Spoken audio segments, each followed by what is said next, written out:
saying they thought or they feel that that place is part of our land. Land is either it is or it is not. It can't be a feeling, and a feeling is not then reduced into an audit. Chair. Okay, Auditor. Thank you, Honorable Chair. I want to mention that this was an issue that was even reported in the year 22-23, and there are auditors who visited that area then with the company of the water company officers.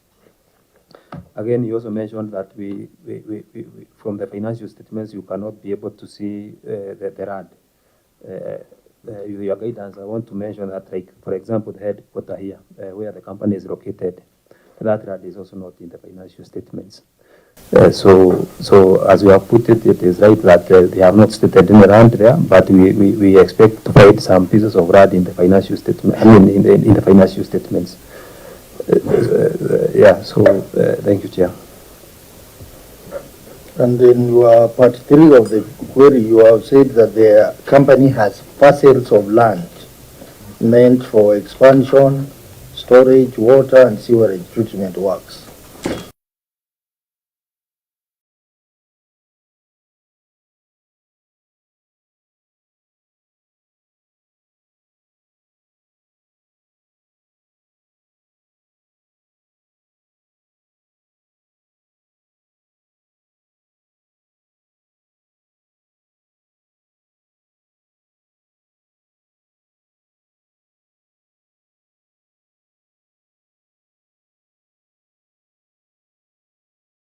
The auditor would wish this would to be expected that these assets are captured somewhere in the financial statements, or if they are owned by the county, then the county should be able to provide ownership documents so that the auditor would be satisfied to know that even if these these assets are not captured in the company's records, as far as the ownership is concerned, they are safe with the owner, the county.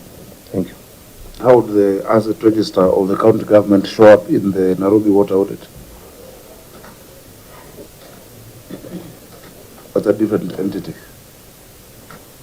If, unless it's asked for, the asset register of the county government, captures all of these properties and all our land, even if just by name. Chair, a lot of government land is not titled, including where we're in right now. This is a huge building. You don't have a title deed. There's no title deed of KICC. KICC is a huge building, a huge investment, commercial ground. All of that is what used to be called GL, government land. In fact, the only buildings there with titles is City Hall, main Parliament building. Harambee House does not, And so it's because government land and public land in that time was acknowledged based on the usage and which entity has been operating it. If you look further, you will find that Article 62 of the Constitution then provided that if there's any unalienated land that is public land, at the time of the 2010 Constitution, it then reverts and is owned by the county government. So now is when we are doing what we call, in fact, what may not even be titling, it's what we call reservation. And this is providing a document called reservation because now the county government, before the 2010 Constitution, the county government was a lessee. The landlord was a national government. And so you'd get a certificate of lease. But now you cannot be the lessor and the lessee. So what county governments are supposed to get is just a reservation based on the usage of that land. So on number 2, number 3, I think first of all, it's very prudent and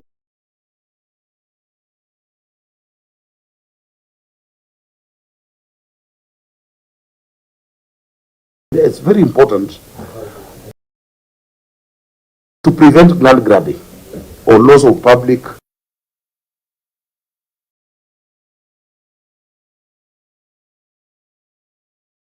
and then there's no dispute. But who holds it is maybe where we would need direction. And I've given you examples of land used for different purposes, but by the same entity, by the county government. If you look at the financial statements for the county government, then you will find that asset register was provided for, generally for the whole county, but not specifically for this. Kampala Road has a title deed. I don't know if it was requested for. That is the headquarters of the company. But I think the point they're making, which is important, is that it has not been mentioned in the financial statements. That one should be. They should provide for that because you must get the asset register when you're doing the audit. So at least you should see Kampala Road. You should see Runda Reservoir, Rudam, Kigiri, a few of them. They should actually be shown. And so we'll take some more time to consolidate all of these assets that are owned by the county. I think it's a very important exercise. We have a lot of correspondence between us and NLC on county land. I've been able, and I've told you this before in this committee, we were able to secure around 780 parcels that before could not be found, and not just for Nairobi Water, for the city. You know, and that was just going through the minute books. Many of them are surrenders, public surrenders. If you go to Ridgeways, if you go to Fourway Junction, and you know, somebody took us to court, and the court said actually this land belongs to the county because it came as a result of the surrender after the subdivision. So it's an exercise that we are still continuing to undertake. But the first assertion is where we have a problem. This one, I don't want to say it was guesswork, but it was it wasn't done as it should be. Yeah. Chair, I think maybe that the Kaini thing must be looked into, because the same issue was raised in 2022-2023 financial year. Yeah. And in fact, this one, the auditor said, not just one developer, developers. Meaning they should show us. You know, Chairman, just because it's been said before doesn't make it true. You know, you can put the false assertion twice. Okay. If according to the user, the MD is here, the shareholder is here, we're saying our land has not been encroached there. Whose land has been encroached then? Chair. Okay, proceed. Chair, you know, the reason why it's important is that we are almost having a dispute between the county government of Nairobi and the auditor. And it doesn't help with audit query. And who? The county government of Nairobi and the auditor, on the issue, on the substantive issue, is a dispute, right? You're disputing the auditor's comment, but I think that the reason I raised this one, Governor, is a very important one, so that if there is encroachment, you are a people's representative. I am a people's representative, and so are the senators here. If an issue of encroachment, then we must help you, so that it on the records it must come as such. But I think I want to invite you to your own document, the financial statement. I think it is not. Is it just a reference note? It's not a substantive note, but I'll read by page 50. Indeed, this came up. Where is that? Page 50, and it is the reference note 6.2. Can you see it? Because this is a financial document that is prepared by your officers. So it says that on supported land balance, the statement of financial position reflects property. I think I want to belabor that, because it's the same issue that it was raised in the previous year matter. But then the response here was that the Dakaini Dam, Karibangi land, and other assets owned by other parties whose ownership document had not been transferred to the company, although operated by the company, are not included in the financial statement. That's what I said. They're owned by the The financial statement comprises only assets owned and acquired by the company during its lifetime. However, that's where I was going. The company is assisting in the following measure to facilitate transfer of the ownership. And there are two measures that you have indicated there.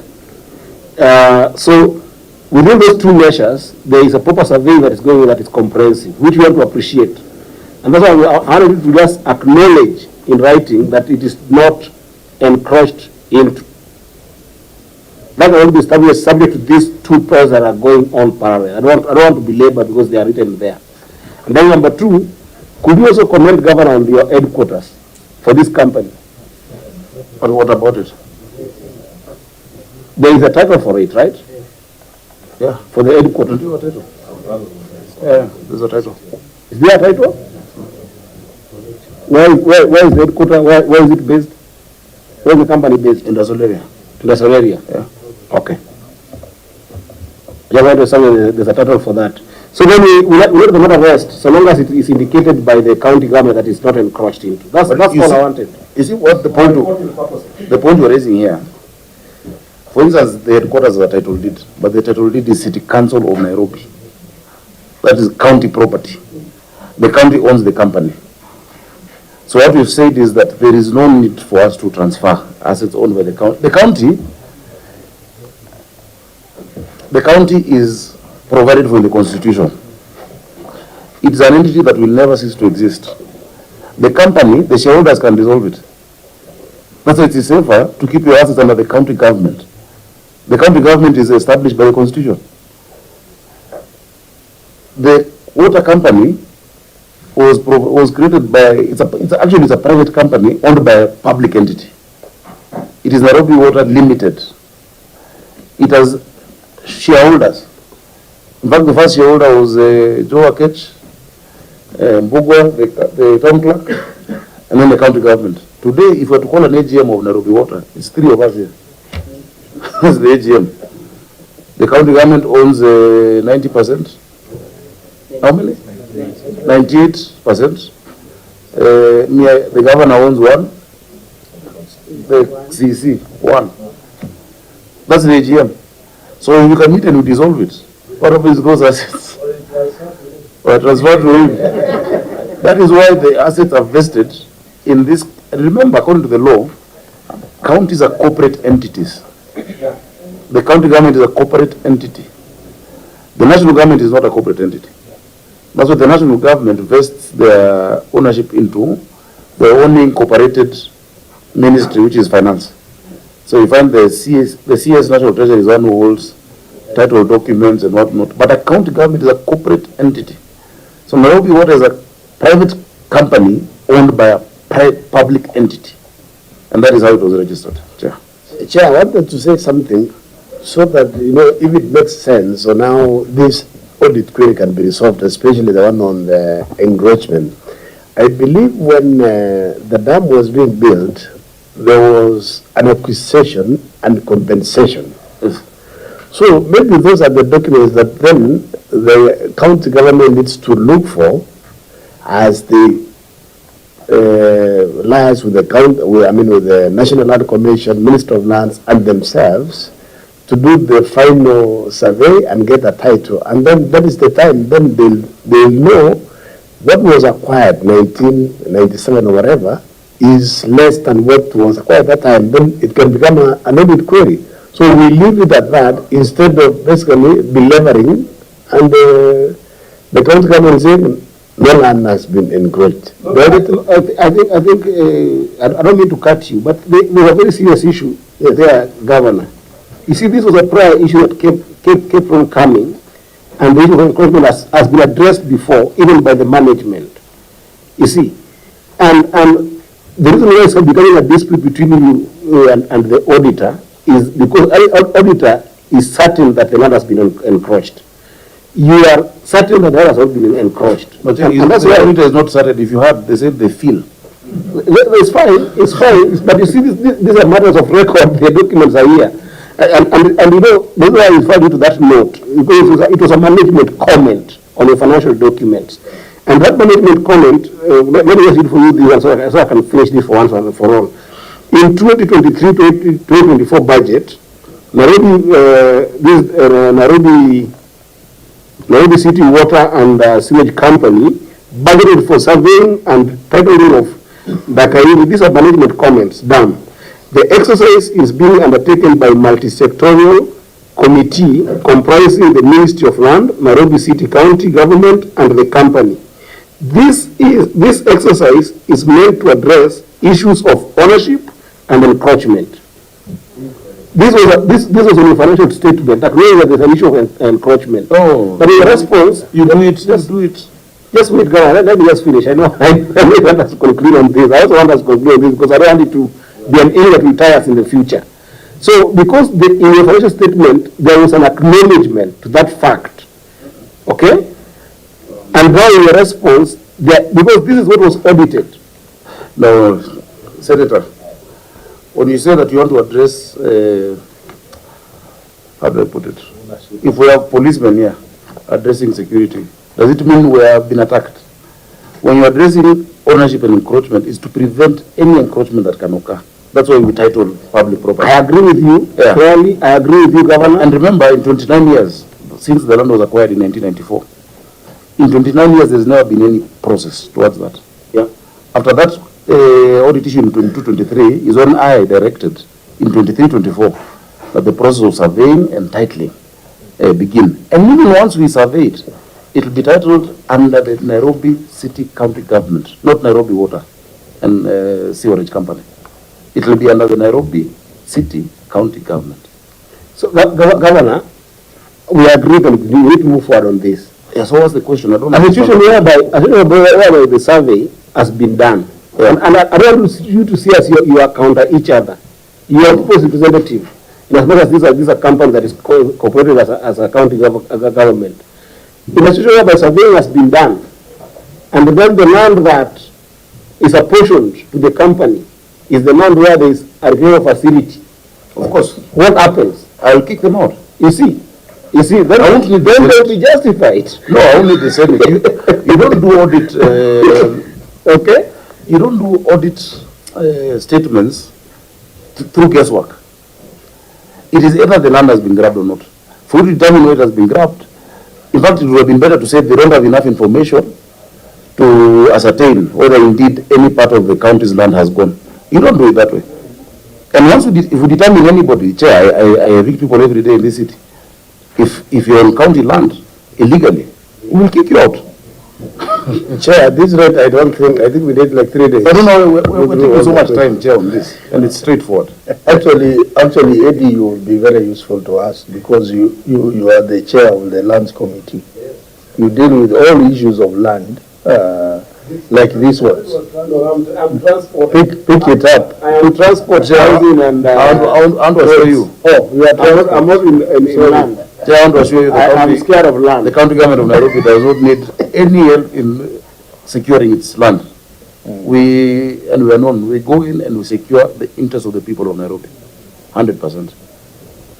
Yeah, but the other thing that I think auditor should let you know, you saw the other elephant in the house is the PFM. Yes.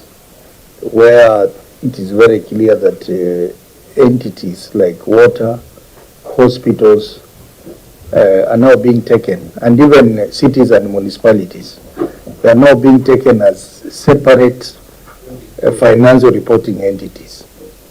And they are raising queries even on land that is owned by the county government, but in the name of a hospital. Or no, the land that the hospital sits on, but it's in the name of the county government. It's still an audit query. No, that one Because of that provision. That one is wrong.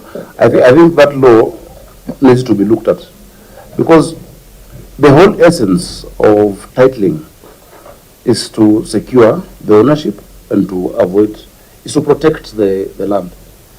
Which entity is stronger to protect land?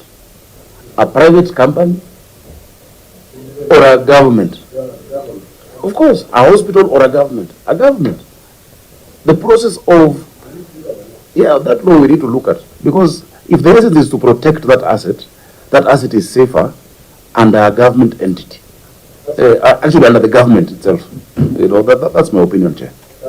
Okay, I think that's a very important issue for our discussion, report writing. So let's proceed to the next query, which I said is trade and other receivables. I hope that this is the last one, Chair. No. You still have two more. You still have two more. That's why I warned you from the word go, that you will be here.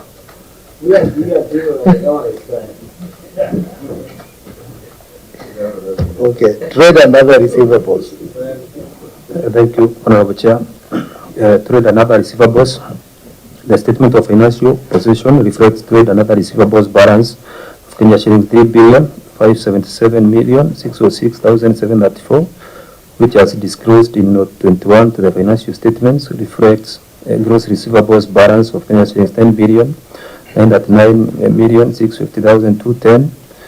Included in this balance is Kenya shillings 8,583,219,658, which has been outstanding for more than 120 days, out of which Kenya shillings 7,306,530,930 was outstanding for over 480 days.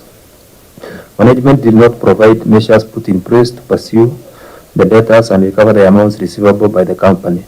In the circumstances, the accuracy, completeness, and full recoverability of the outstanding debts, totaling Kenya shillings 3,577,606,734, could not be confirmed.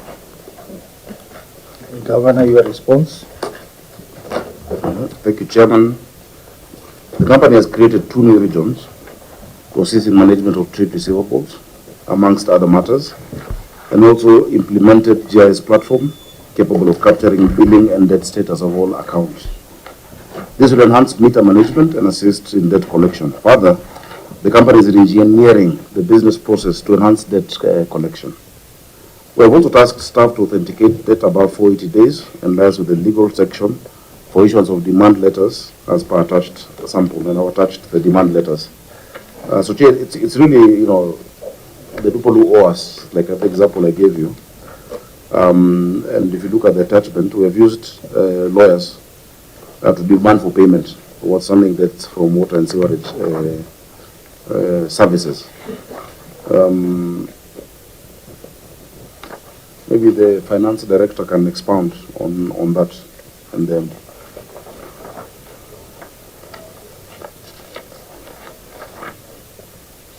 Finance Director? The sergeant at arms disappeared.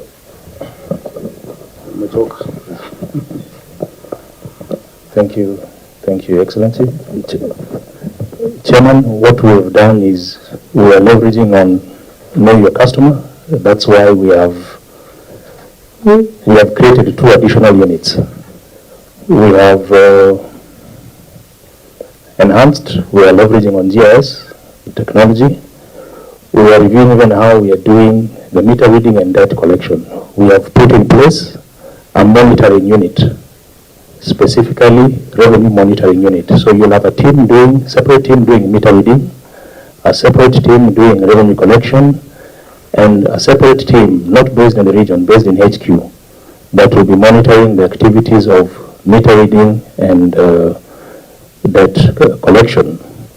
Then we have a credit control team in every region, and their task is to authenticate, particularly the debts above 480 days, because those are the ones that would affect the statement of comprehensive income. Thank you. Auditor, your comments on the response? Well, thank you, Honorable Chair. Management provided a few copies of the demand letters. However, there is no evidence of the much that has been collected from the outstanding receivables from the measures that have been put. Thank you. Yes, Governor, I noticed that the demand letters are to individuals and not to institutions. The amount is too huge, 7.3 billion. So maybe we can be told about institutions which owe you money. So this committee can look for ways of helping you. Yes, we can provide the list. The demand letters were not just to individuals, also to institutions. This is just a sample of the demand letters. Maybe we can find out also from the MD. One of the institutions actually would be the person sitting next to the MD and the hospitals. Thank you so Maybe they're much. not paying. Thank you so much through the chair. Some of the institutions which are actually owe us as money, we had discussed before in one of the queries, auditor's query. Example, water service providers in Kiambu, who was over 550 million shillings. We have the military, who was 109. We have the prisons. We have the various ministries, actually. Of course, the county government also. Our father also holds as a bit. Okay. So these institutions you can be provided with the list. But key is the public primary schools who have no money to pay. I'm emphasizing on that. No, baba, mtoto itishangi baba. No, but you see here, wewe baba yako mwitishangi. He will look at it and give you. You're not getting a news bite of that. How much is Governor Sakaja owing you? No, that's what I have said. You don't disclose what your father owes you. No. This is not you. It's the company. Anyway, I'll check. And you know the shareholders can meet and waive it. So what we need is actually the Parliament to see how the schools' capitations can go up, pay for their services. We have engaged the Minister of Education on that. We have written letters to the ministry asking them to facilitate the primary schools. I've seen about the military also. I think yesterday I was talking even to primary schools. Military, they are. We were discussing yesterday with one of their senior generals about our payments. Then we have the prisons. Prisons is the allocations which are not enough. And you can imagine Muguna waking up and disconnecting water in committee or industrial demand is like, actually more or less like sabotaging the government. So we need you to assist us, those institutions, to be allocated money in the budget. So what you do, you provide us with the list and the amount each of those people owe you. Those ones we can provide the Auditor General. Yeah, and but demand letters. But excluding the hospitals, because the hospitals are now paying. They were not paying before because of FIF. In most counties, hospitals are not able to pay their bills, water bills. Yes. I don't know whether that is the case. That's okay. All the county hospitals are paying direct. Yeah. So you give us a list, and then we will write to those. We will become debt collectors for you. We have even written actually to WASREP itself, the regulator, to see how they can assist us in some of those institutions. Okay. So why we are saying that? Because you know the query on material uncertainty. What it simply means is that you have a negative working capital. That is, your current liabilities are more than current assets. So if we can knock off this 7.3 billion, that will help you in addressing that query.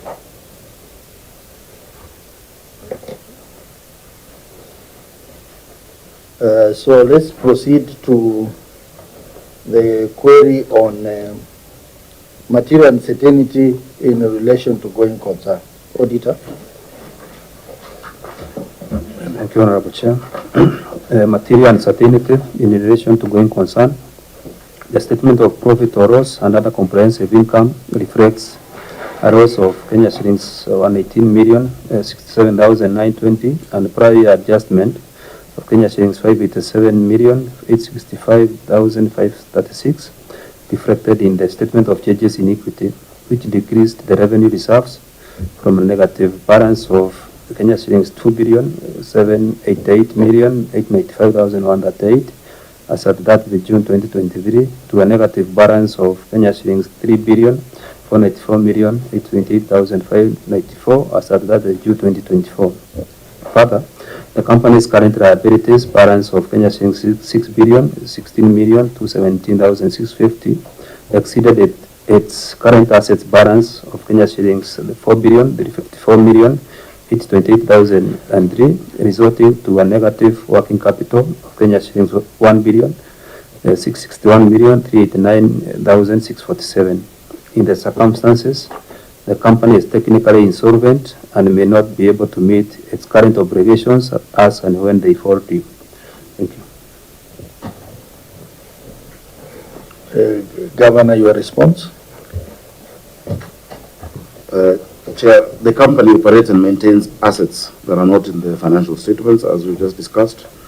These assets consist of major water installations, dams, water and sewer networks, and also lands and some vehicles, contrary to the Water Act, as Section 152, 53, 55, 56, where it was envisaged that the assets be transferred to water service providers, but has not done to date.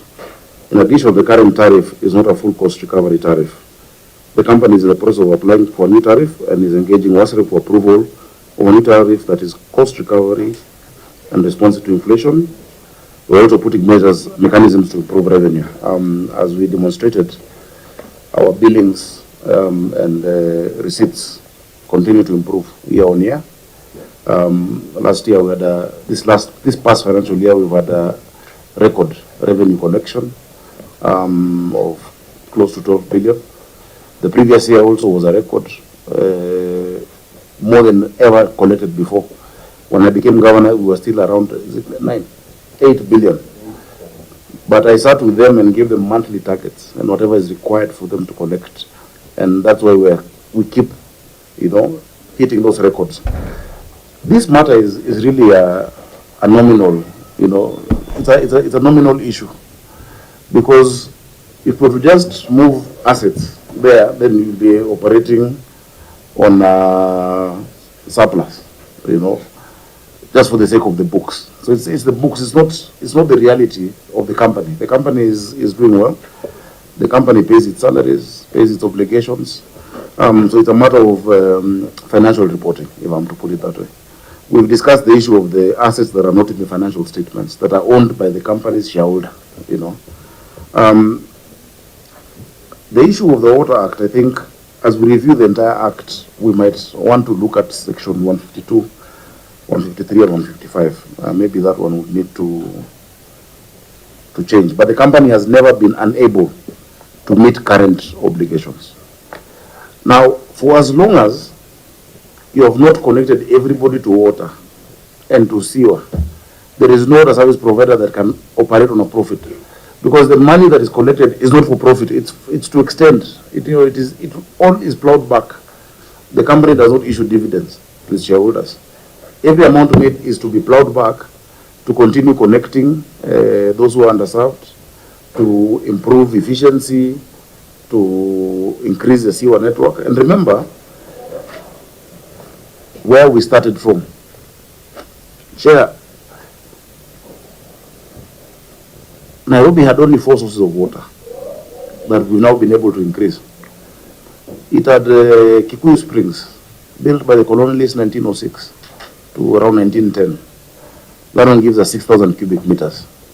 We then moved to Ruiru Dam, which was built in 1928 again to add the capacity of water.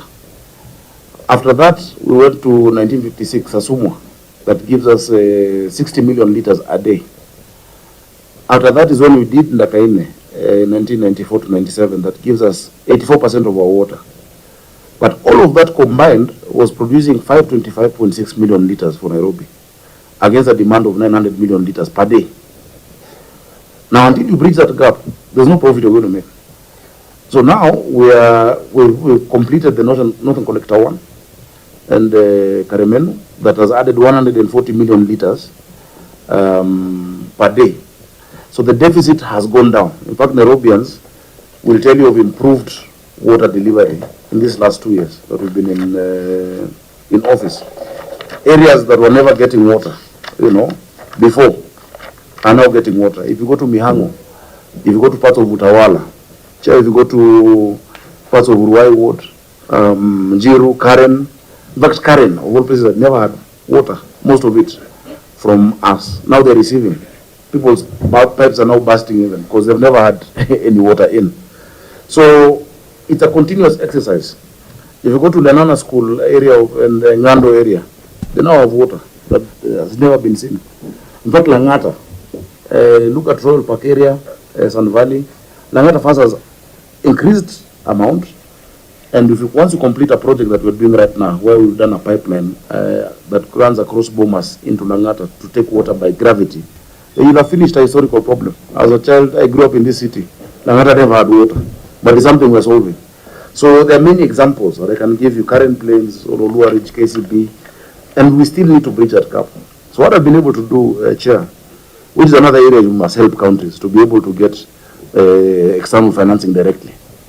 Because I've been able to get support from development partners or to the tune of $100 million that will help us do Northern Collector 2 and Maragua 4. If we do Northern Collector 2 and Maragua 4, we'll add another 220 million liters a day.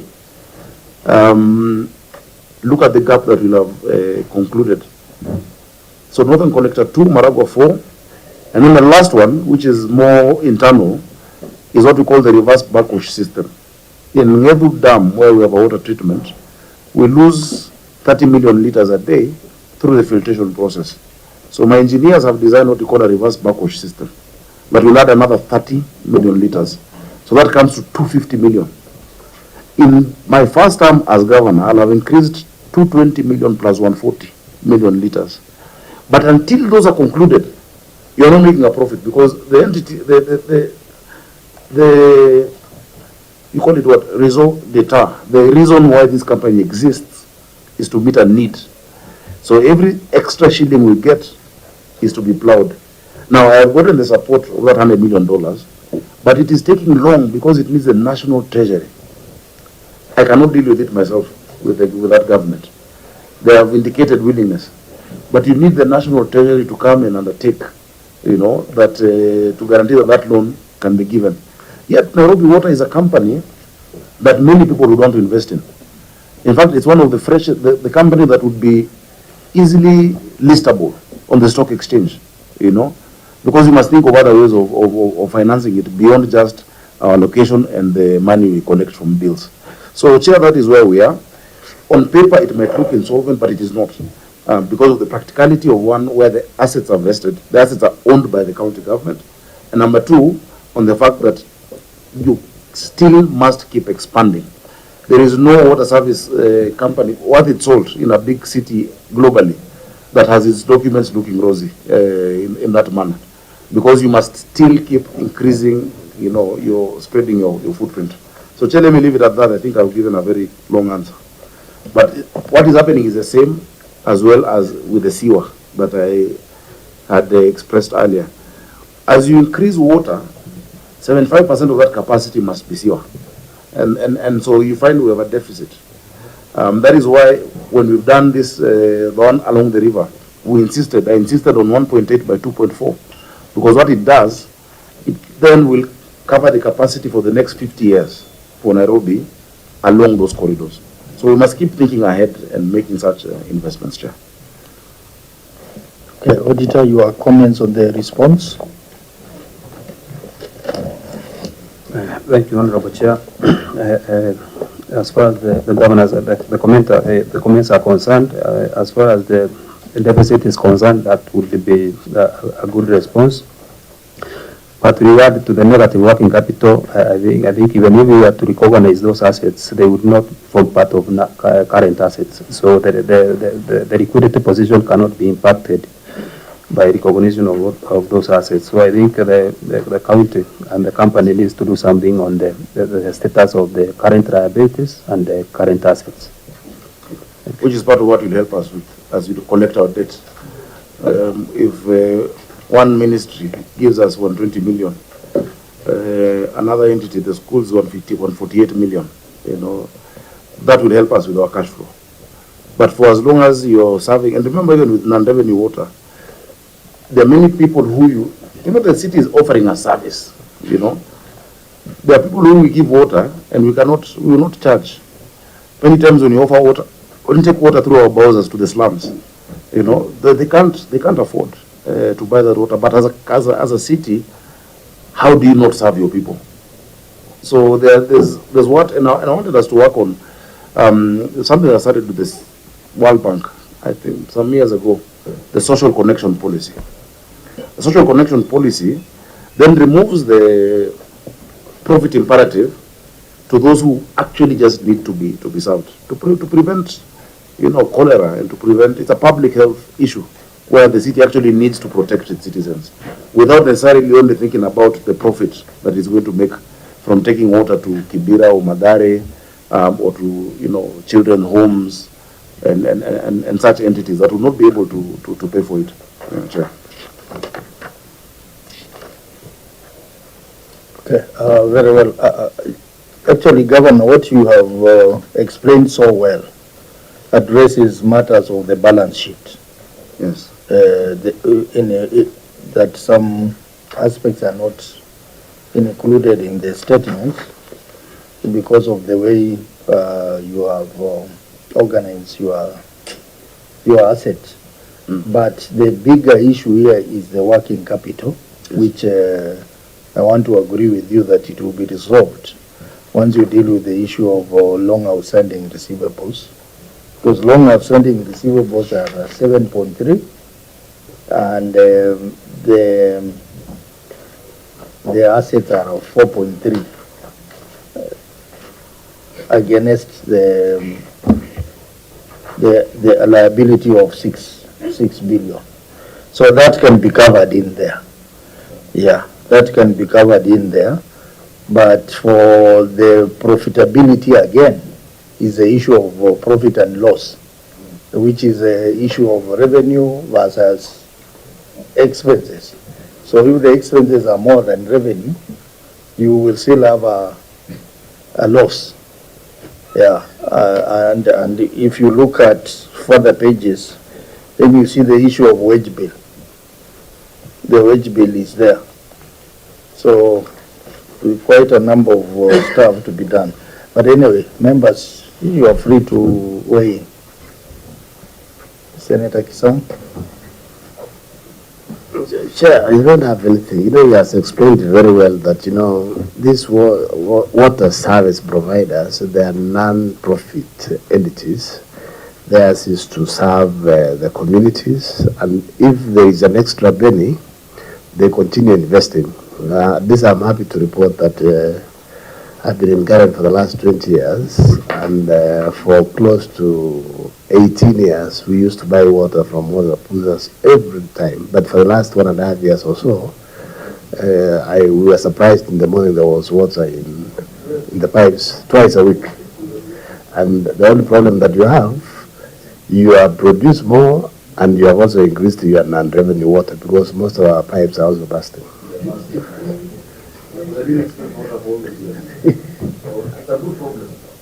Yeah.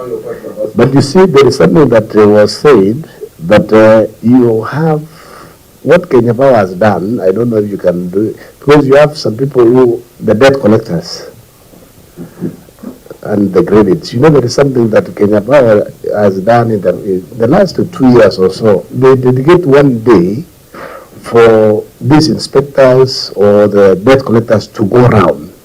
It's easy for them to go to special offices. You see, even our homes, we have bells on the gate, we have gardeners and maybe also house helps in the houses. So if your people could move around, leave a demand not there, and then don't leave it until that for 80 days. At least every 90 days, push, do demand, and then once you can also do a list of shame in the papers. Yeah. Any other issue, Senator Eddy? Chair, I think I hear the governor on the liabilities versus assets, but I think that the growing negative revenue reserve is concerning because it has grown from 2 billion to 3 billion. And indicative of the fact that the working capital is not looking neat. And for me, the biggest response is not even on the receivables definitely needs to look at, but I think that the issue on revenue, what is something we should address, of 51%, which is almost that amount, about 8.5 billion, is a big concern. Because even if you were to add the assets and the negative working capital, you just get about 9 billion. Which means that if the revenue water was to be dealt with drastically, it can deal with the entire issue of that cash flow problem.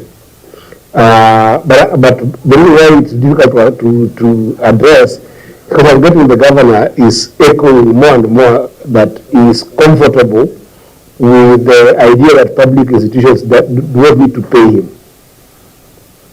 He cannot put pressure on them to pay him. You know, he together with the MD, the governor has talked about the primaries, the schools within Nairobi not being able to pay.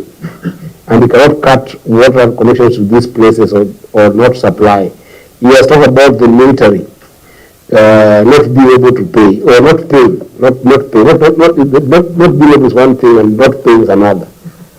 And I think that, Governor, this one, I don't think you should get comfortable with at all.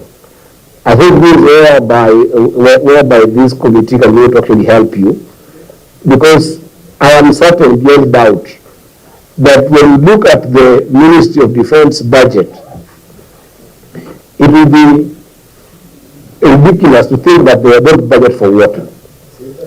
So by us being comfortable that, you know, LCW does not need to get its fair share from this national government entity that are supposed to pay them, is actually enabling these other people to enjoy a budget that they're supposed to give you. So for me the question is, how do we reduce this non-revenue water that is coming from a commercial side? I do understand if it is a fiscal loss, whereby infrastructure has led to, you know, some kind of losses because of some busting pipes, or because maybe the plumbing was going here and there, or side construction in some part of your pipes, and then they broke. That I understand, and I think it's still avoidable. But for commercial losses, you're building people that are not paying you because they're national government entities. Governor, we have talked a number of times, and you saw when we were fighting for money to come to counties the other day, that there is underfunding of counties, but there is also defunding counties. Where does defunding counties come from, Governor? It comes in instances where, because of this commercial operation between you and the counties and the national government, where there was responsibility to pay you for something that they're giving, when they don't pay for them and they're building their budget, it becomes a defunding function. It feels defunding the question of county. So for me, the non-revenue water emanating from commercial losses, especially by these entities the national government are not paying you, I think it's not a fight that we should take lightly. I think it's a fight that COG must be involved, the Senate must be involved, and national government must be able to pay those services. Because if they don't,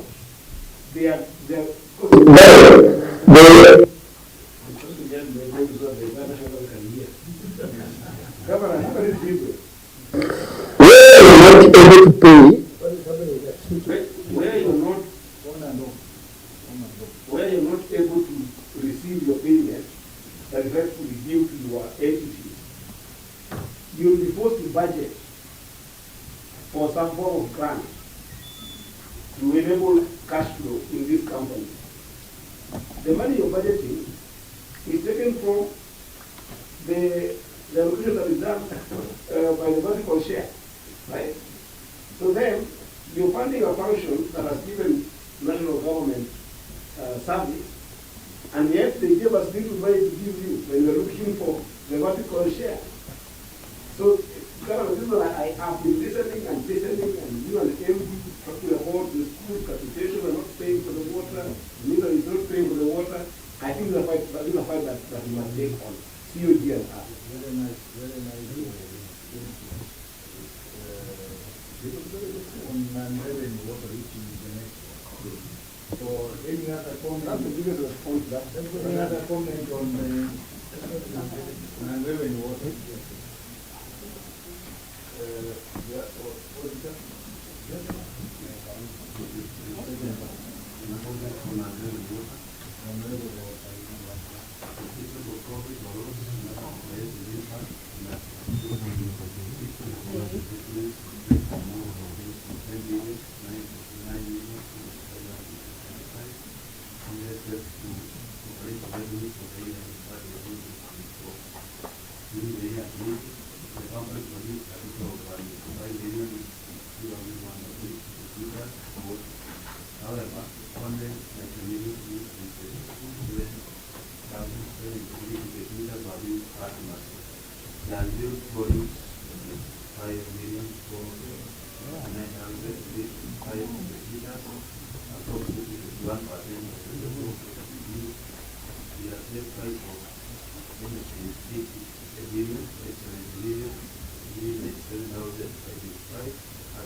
budget price for the year review, present and then use the over about the our bylaws of 5% as provided by CDG for all salary of the board. The company possibly wrote an estimated amount of 5 million for 9,000 of 1,000 Governor, your response?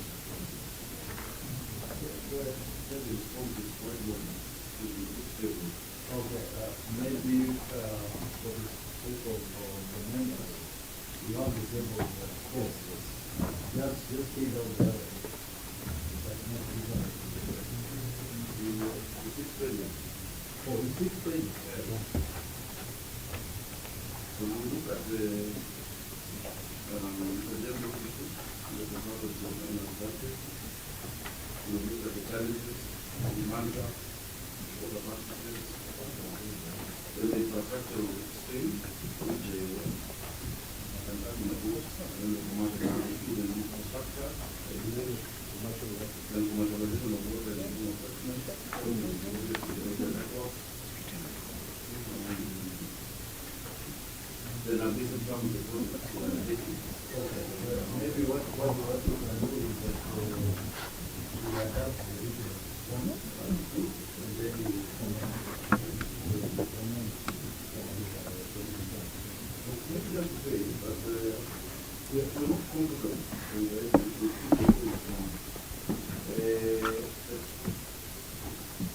the double a year for schools is the faculty cannot primary schools. And our schools are people together.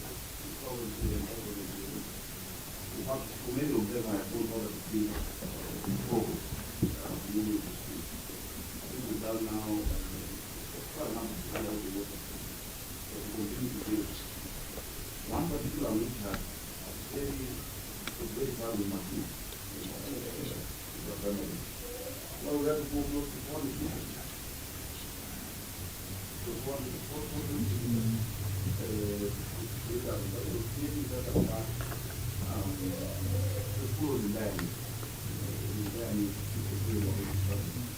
Now the problem is Nairobi during the last administration, there was more or less like a race to invest because they wanted to be the other goal, the bigger goal is not so that goal,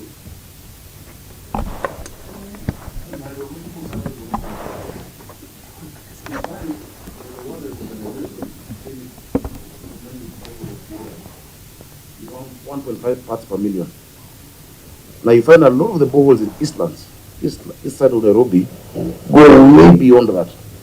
Meaning the level of fluoride that we're exposing our children and communities too is very unhealthy. It leads to brittle bones, it leads to issues with the teeth, etc. But that notwithstanding, for us, there's the element underserved. You'll find non-revenue water through those schools, through water tankers going to the informal settlements, and we explained that you still need to provide that service. Now, for government entities that owe us, we are very keen they must pay. In fact, that is why I have the table. I've had a discussion with the Minister for Finance, the CS, and told them that they need to ensure that these entities budget for that payment. Same as payment of land rates or silo, contribution in lieu of rates. Many entities are paying. Many government agencies are paying. What we've highlighted are the ones who are not paying. And as the MD has said, even as recently as yesterday, he's been in discussion with them to make sure that they're able to pay what they owe. Now, another thing I must point out before handing over to the MD,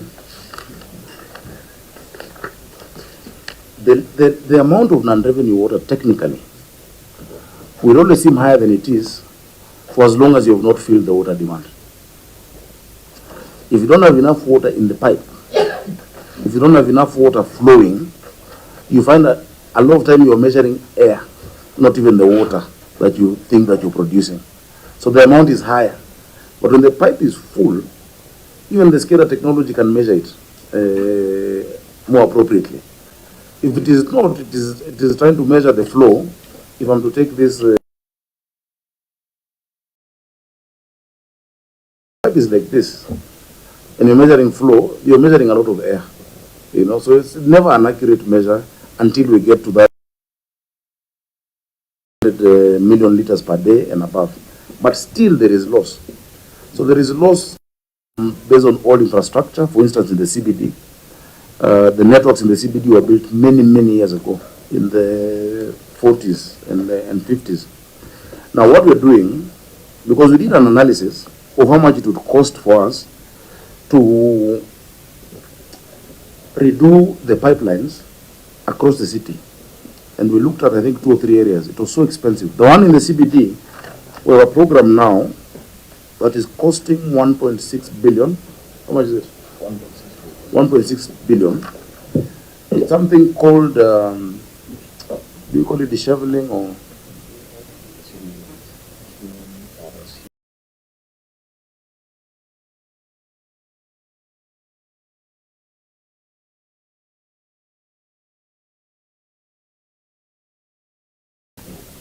The seating, we can call it seating, or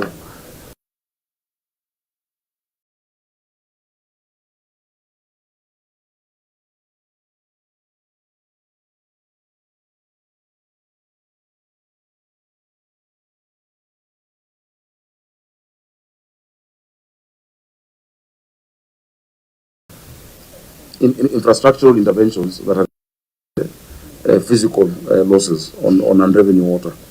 But this one that we're doing in the CBD will help us now save.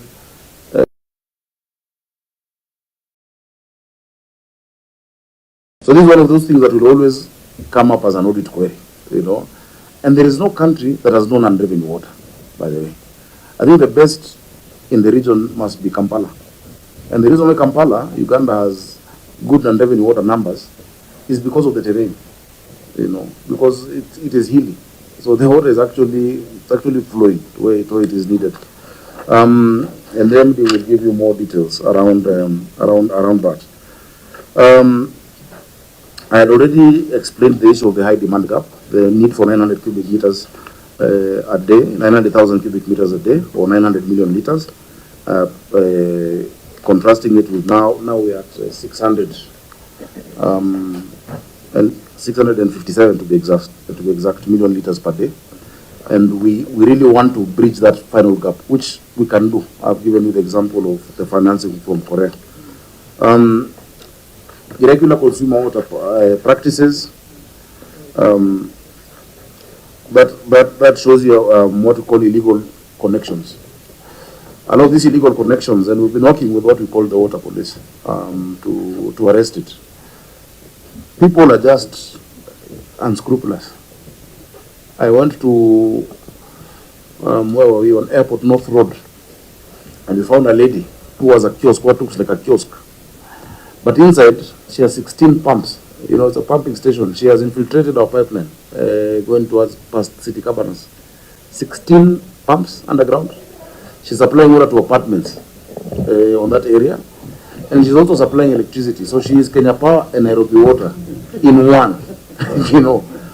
And so there are many such instances. But people will tell you that you've seen fewer water bowsers, because before it was those cartels who would, you know, do artificial shortages and then bring in the bowsers. So for us, the illegal connections. For instance, I'll give an example of Kibra, where we've had to concretize a big part of the pipeline to stop the infiltration, but while at the same time providing water in a social way for the people of Kibra, because they also need water. But we're giving them, and now they're much happier than they were before. And that is the biggest reason why Langata was not getting water. Because not only is it on a higher terrain, it's going uphill from Kibra, but also the infiltration on the lines. Now we've done the Kanumba Road pipeline on that side, and this other one through Bomas. The issue had been waived with KWS, that has been resolved. Another issue is the meter under registration. As a result of the intermittent water supply, the highest infrastructural strain is induced on water meters. We use volumetric, velocity, and Waltman turbine type mechanical meters. With a few, the key installations are what we put, where we put smart meters. A few of those smart meters. So during low flow supply periods, Chairman, what I was trying to explain even using this, when water flow in the meter is not full bore, not fully in the pipe, water seeps through the meter without filling the measuring chamber in volumetric meters or moving the impeller in velocity, and Waltman turbine meters, and hence is not registered. So the water is consumed by the consumers but not billed by NCWSC, because it has flown, it has passed through without creating a, how do I put it, without being measured, really, but we've produced it. So the numbers you have from our production capacity at our water treatment shows you that we produce this amount. Because of low pressure and it's not full bore, as I showed you, the water then seeps through and gets to the consumer in some of those areas. So that's why we need to do quite some level of infrastructure interventions on our water line. The measures to deal with NRW, I will ask the MD to continue and take you through. MD? And by that low number I told you of Uganda is 26%? 28%. And that's the lowest, that we have in the region due to that terrain. Normally India has 16%. You can't compare. Anyway, it's not comparable. It's a small place. But anyway, I mean, that's good for them, that they've been able to achieve that. Thank you so much, Your Excellency. Thank you so much, members. Be on record. Actually, the lowest unleavened water in Kenya is in Nyeri water.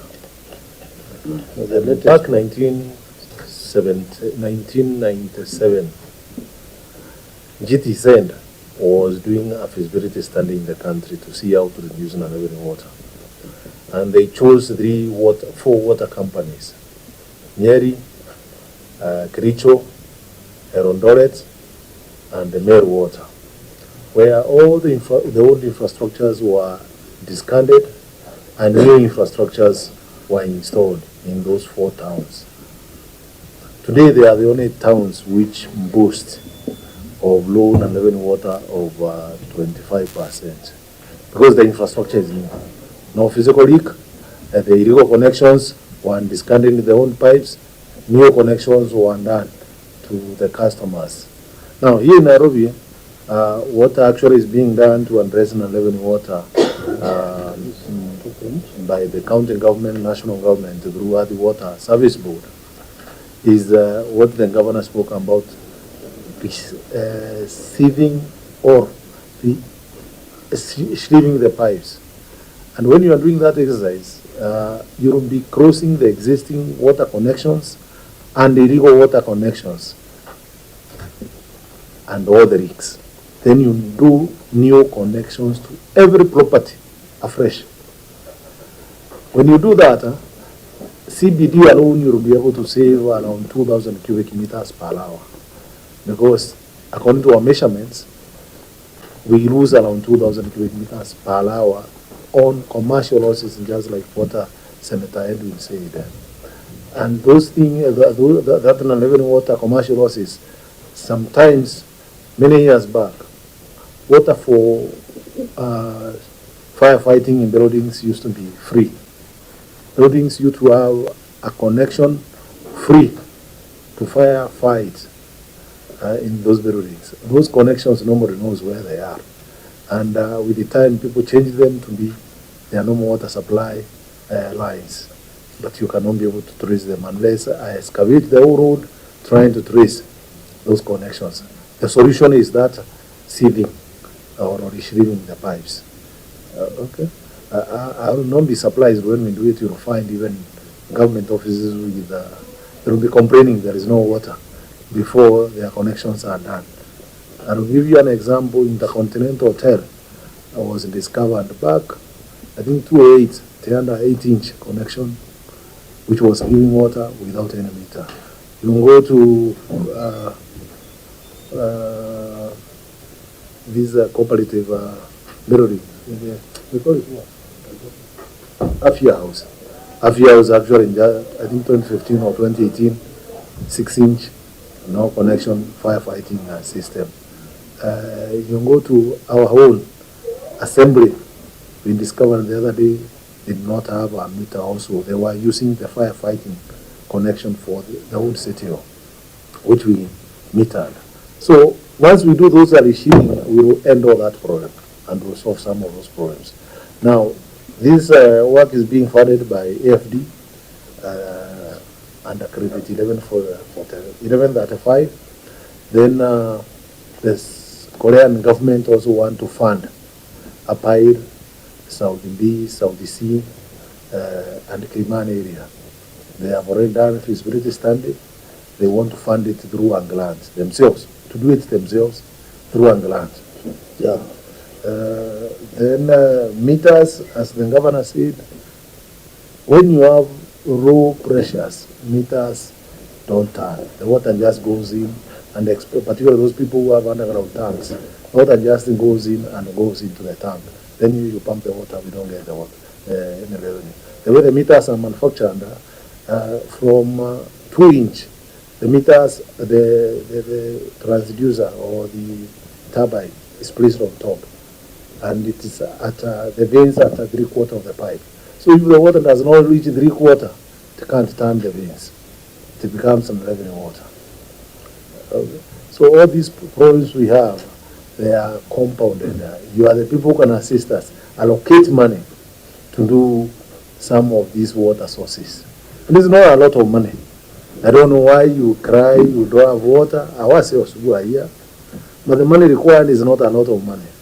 If you allocate 8 billion every year for 5 years, you'll make Nairobi get adequate water up to 2032. The two projects the governor was talking about, they don't require a lot of money as many people may think. It's just 67 billion. So if you allocate 18 billion in 4 or 5 years, you will resolve that problem. Now, while at that point of money and revenue water, in your response, I've come across a very important point.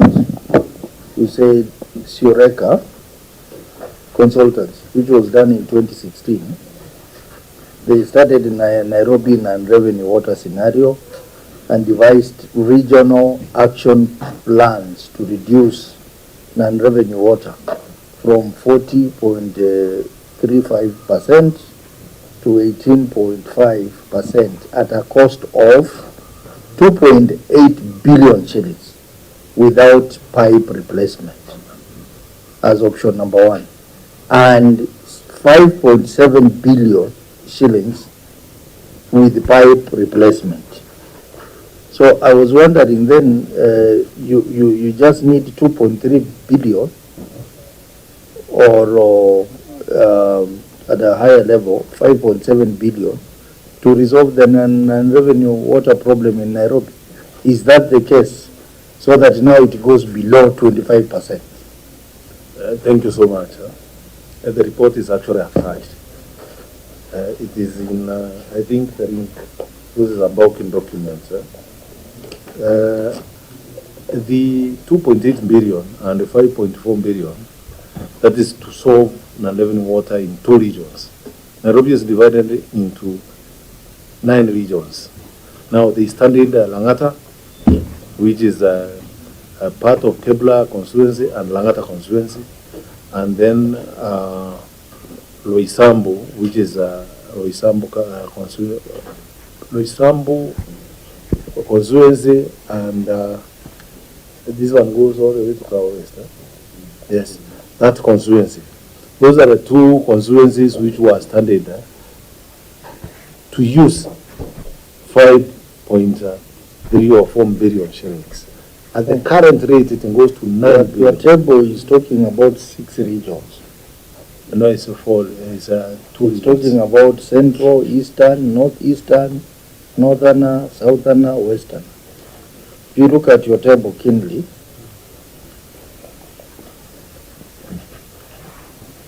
this is the overall. I think I have it here. It's around 9 billion. Yes, 9 billion.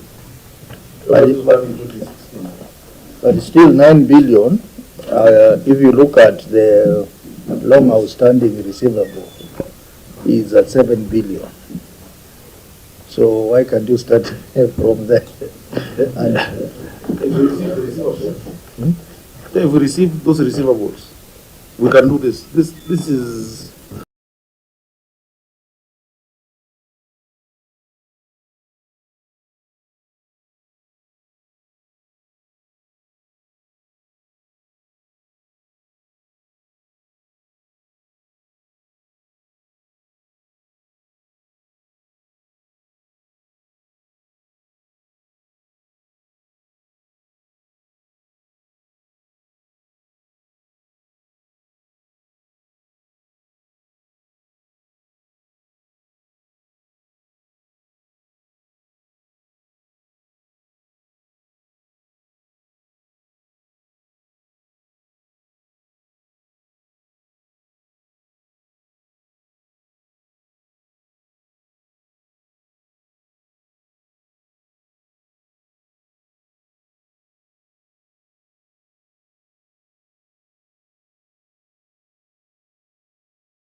that could be also a recipe for corruption.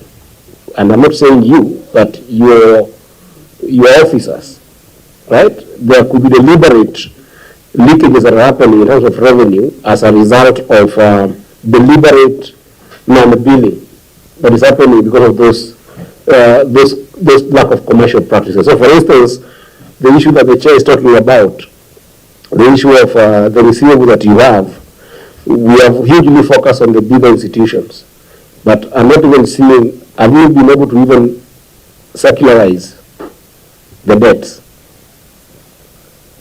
Because if you're able to circularize the debts, then immediately you do circular debt sizing in a way that then allows, at any given time, your balances to, when you're closing them and when you're opening them, then they balance out slowly but gradually. Then you can deal with your receivables, especially on non-institutional customers. The more you sacrifice, the better off you become in terms of collection.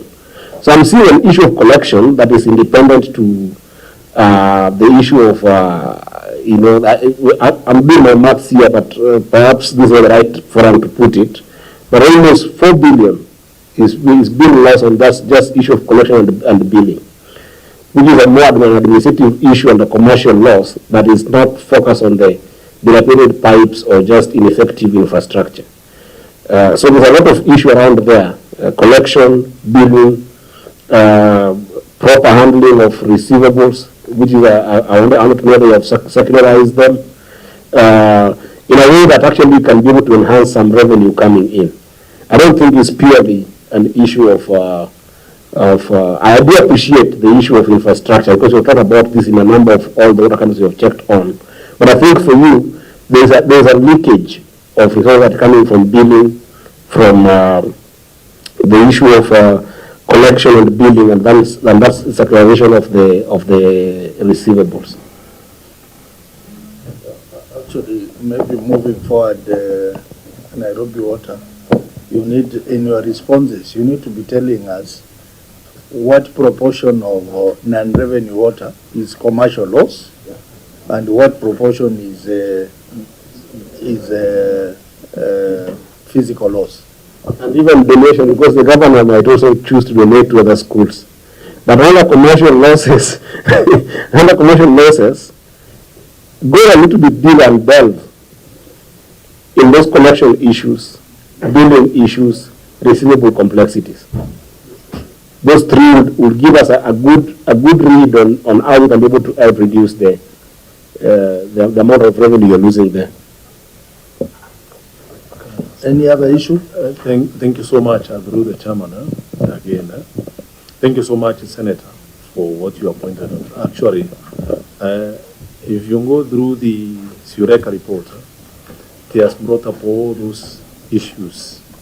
The commercial losses are 70%. Technical losses are 30%. Okay. So, but you see here, the commercial losses is not water which goes the swell in our cases. It's water theft, which goes into our berries, and we don't deal it. And that's why we are talking about, for you to address it, like in Nairobi, in the CBD, you must retrieve the pipes, so that now you cross all illegal connections. It's actually illegal connections. If you go to areas where we have been using the police force, the water police unit, just like what the governor was talking about, is illegal connections where we are steering purposely as citizens. So I agree with what you are saying. And I don't mean to put you on the spot at all, but I want you to appreciate that where there is water theft, is both a demand and supply problem.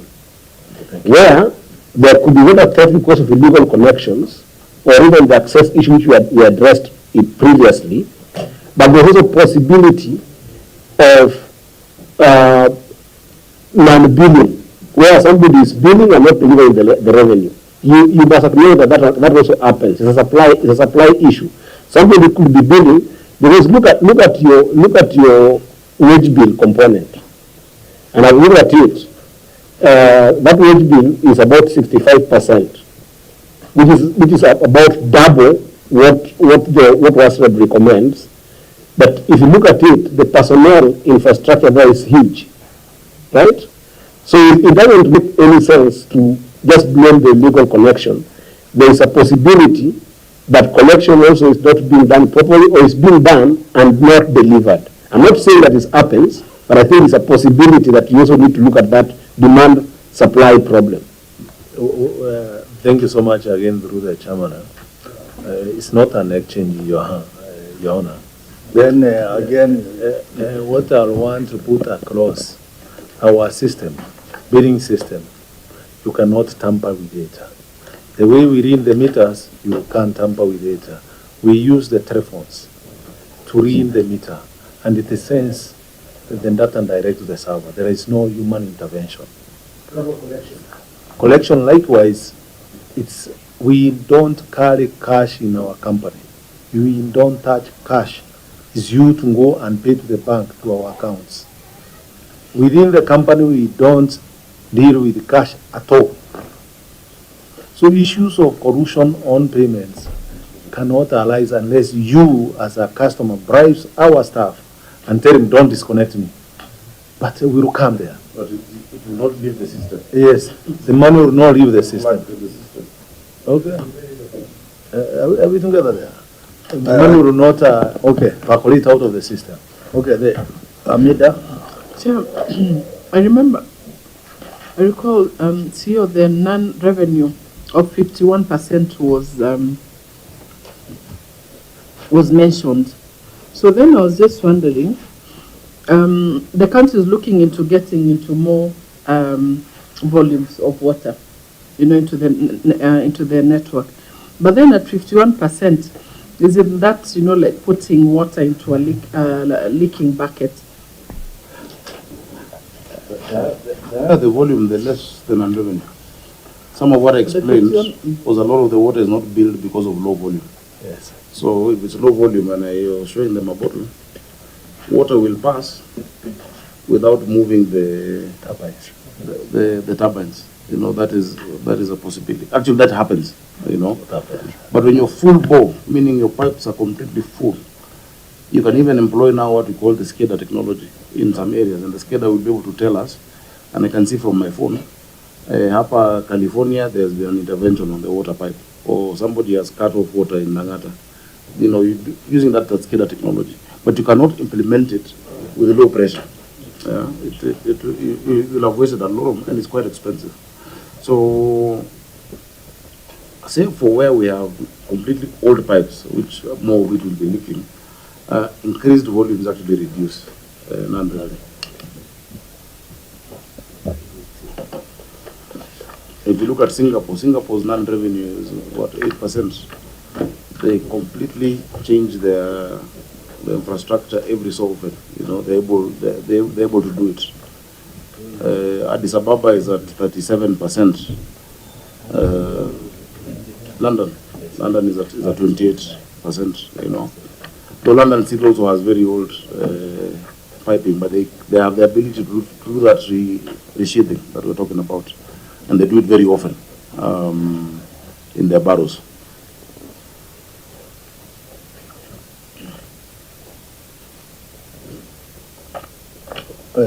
Senator Bogu. Report is very good.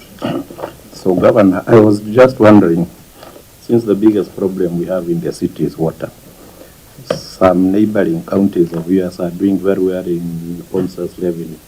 If you decided that you are going to work on own source revenue for just 2 years, and all that money goes to maybe improving the water infrastructure network, you would be remembered as a governor who really solved the problem of water in Nairobi. Yes, Senator, when you're away, I explained to them what we're doing to solve the problem of water, where the shortage will actually be resolved in a matter of 2 years. The deficit. Already we've increased 140 million liters per day. And your colleague next to you said he is a recipient that for the last 20 years he's lived in Karen. Now is when he's getting water, you know, for the last 1.5 years. Of course, we are working on on-source. I don't think anyone is performing better than us on on-source revenue in terms of the percentage increment. No, last year I raised 12.5 billion, which was this year that has ended in June, just a few weeks ago. 13.8 shillings as a county government. It has never been, and every year we're having that increase. In fact, now that we've passed some legislation like the regularization of unauthorized developments, this year I aim to get 20 billion, and I know it is possible because that legislation is what held us back. People who built buildings, especially in Eastlands, in these old schemes, without having gotten authorization, we now have to regularize what they've done. That alone can get us to 20B, you know. And of course, as that comes in, we'll then be able to apply it in the right place. You know, when I see this issue of wage bill, the PFM ratios should not.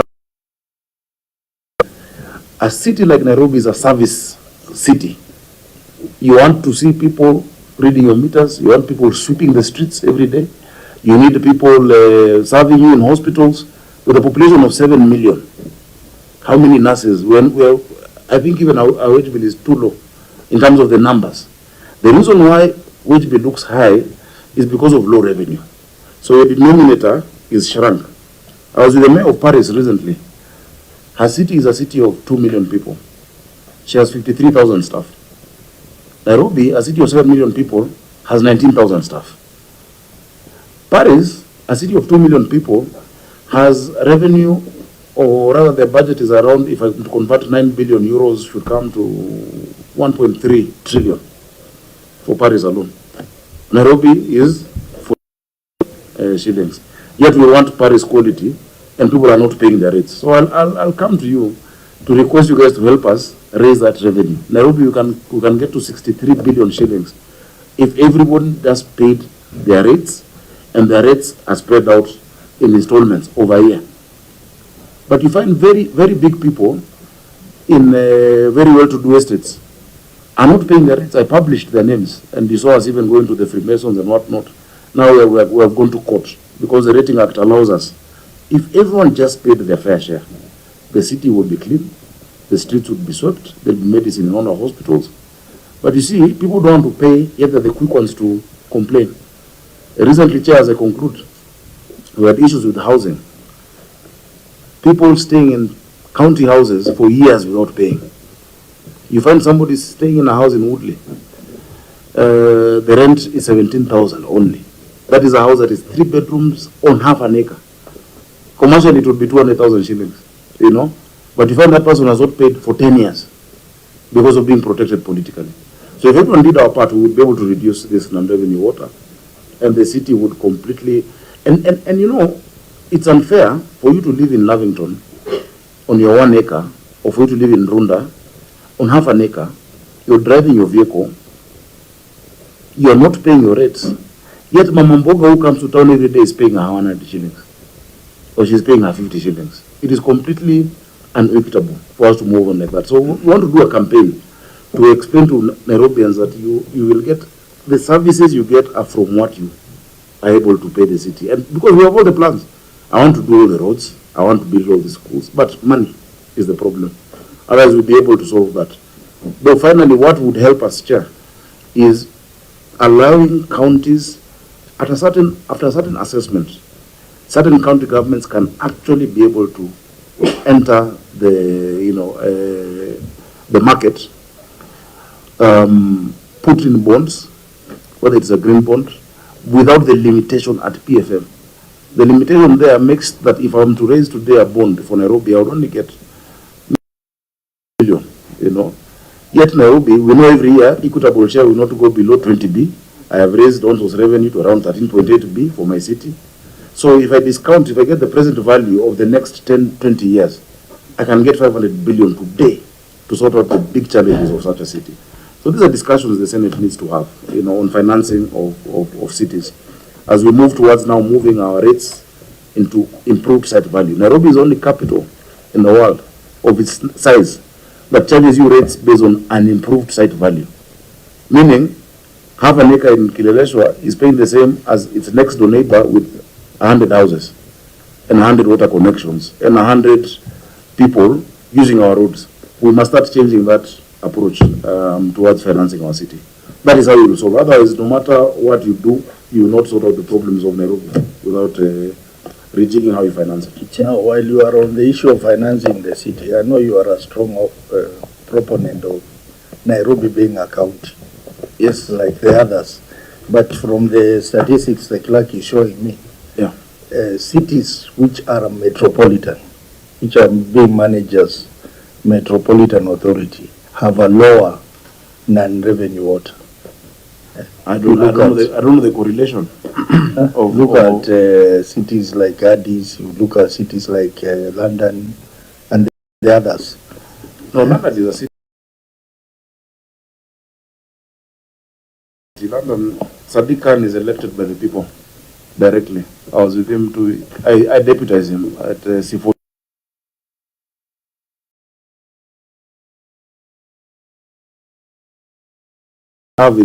You're talking about possibly cities that do not have as much democracy, like Addis. Addis, they determine what they want to do, where they want to do. If they want you building, they move you, because the land is all owned by the national government. The federal government owns all the property. If I want today to put a pipeline of water in Nairobi, I have to negotiate with people, I have to buy property. But Kigali, they will just say, this is the line you want to go, and they go, you know. If you go today to Friendship Park in that Addis Ababa, you find a place that was an entire, it was a messed up place, you know. But the city just decided, if you're here and you're building, move out. But I have to negotiate with people. I'm telling people, paint your buildings in the city. And they're like, why should we paint? Until I take action on one or two. So we have a lot of democracy, you know, but it can work. Yeah, the last one, and then we move to the last one. Yes, because my governor is here today, and this was actually, it's been very, I mean, I've not been understanding Gava. I lived in a city council house, and within a month or two, if you know that you haven't paid your rent, you're chucked out. There's eviction, forcefully eviction. Na vitu zako zinachukuliwa, they are even taken to this other place in Dagoretti. But then why would it take so long, like 9 months, 10 months, you know, for any person, I mean, for them not to pay rent. Then number two, when you go to Ziwani and Jerry and, you know, those sites, by the way, I lived in Eastlands. I love Eastlands. I've never understood why they would even have makeshifts, whatever. And it's like, that is my territory.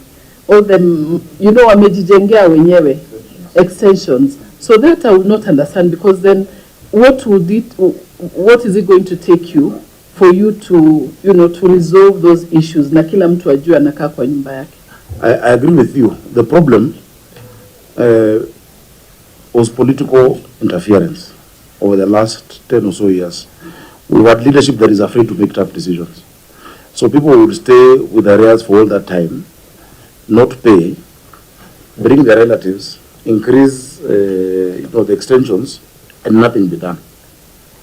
In the last 2 months, I have increased revenue from houses by 250%, just by enforcing. We've had to do evictions. We've had to, and that has happened in Karioko, in that same Woodley, in Jericho. And some people, it takes them to see their neighbor being evicted for them to pay. Unfortunately. Today, if you go to Jamhuri Estate, there is no single area. Everyone is up to date as we speak. If you go to Makadara, in all those estates, Bahati, people are now paying. And we are seeing, that's why we were able to hit that record. So I think it's just political interference. Those days, the councillors or the MCAs would say, no, leave my people, they don't. But I've refused that. Everybody must pay their fair share. And now the place I'm going to in this financial year with the regularization is on land rates. This year, we're on land rates like white on rice. People must pay their fair share. We're the only city or other county that has an up-to-date, so to speak, valuation draw. When we got into office, we used that immediate goodwill to engage with the Chief Justice to set up the valuation court that validated our 2019 valuation draw. All other counties are in the 1980s valuation draw for their rates. You know, so that's why we have a challenge with the valuation. Now we're going to do a 2026 valuation draw that will be based on improved site value.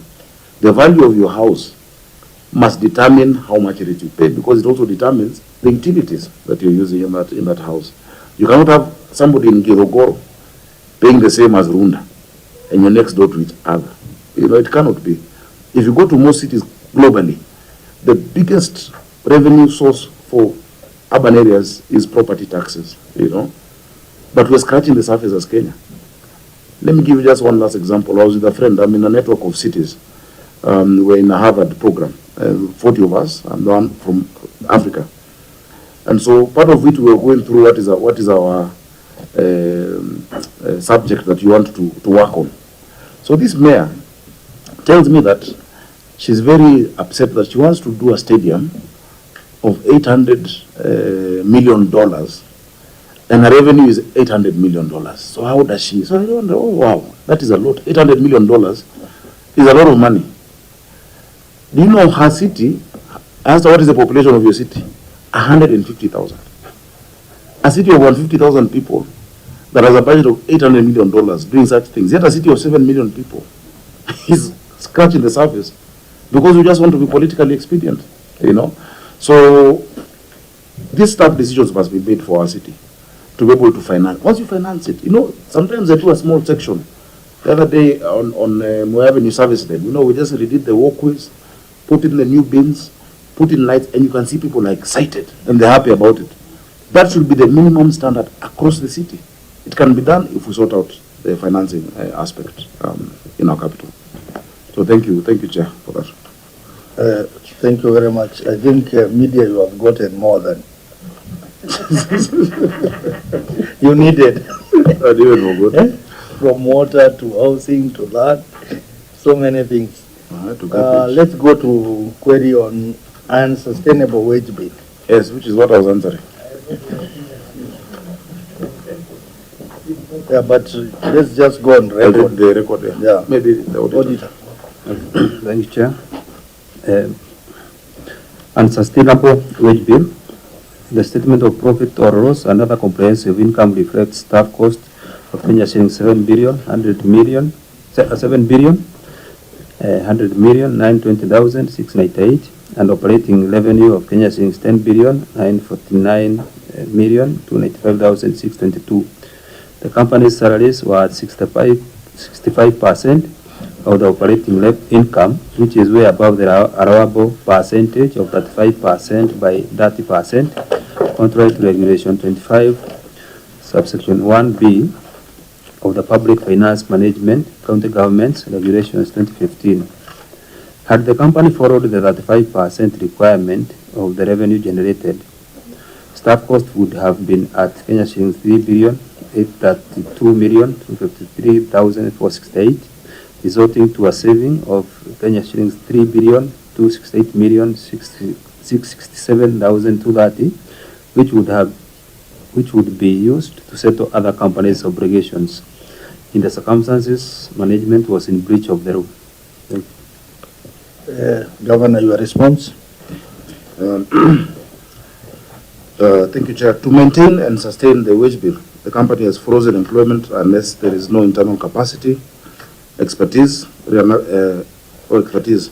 realignment of operations through decentralization of services for efficiency and effectiveness of service delivery in order to increase revenue. And we'll deploy technology for efficiency and effectiveness of operations, which will increase revenue and hence reduce wage bill percentage.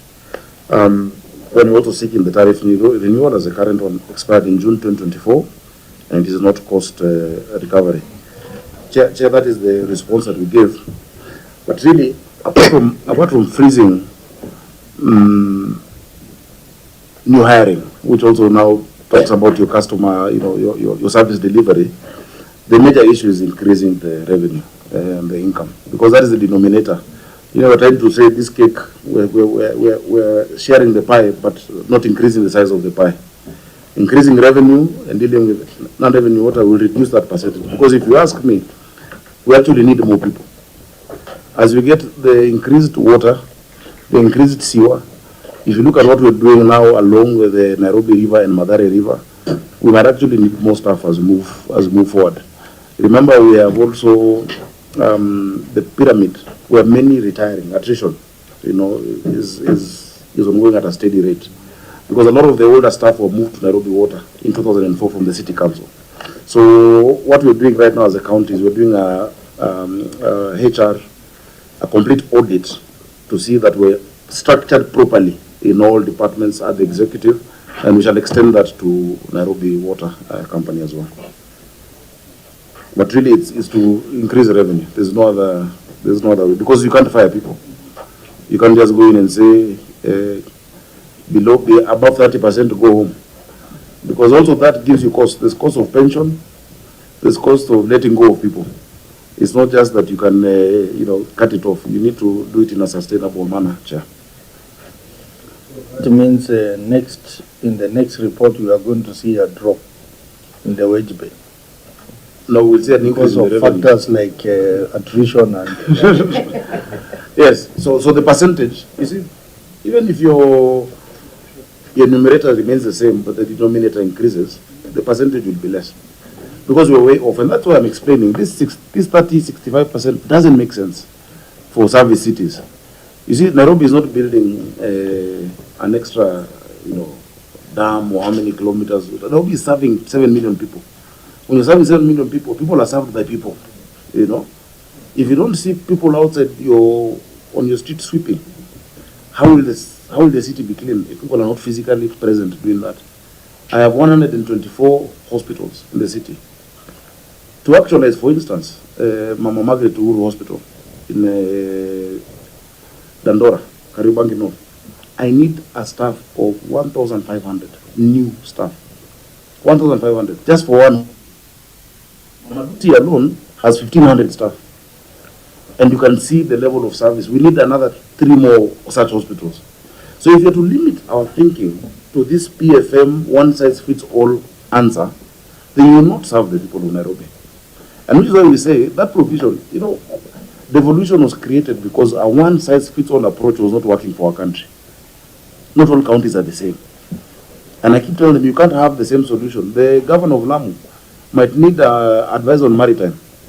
I need one on mobility, or one on urban issues that are different from different parts of the. So this standardized approach on 65, it will never be achieved. It cannot be achieved in a service county like Nairobi. I am sure the MD feels he is strained. Is strained by the number of people he has, the boots on the ground, the marketers, the people doing billing, the people going checking meters. We need more people. But for the record, that's the answer, the one I read. This is the one that you take. Yes, Auditor, what's your comment, the response?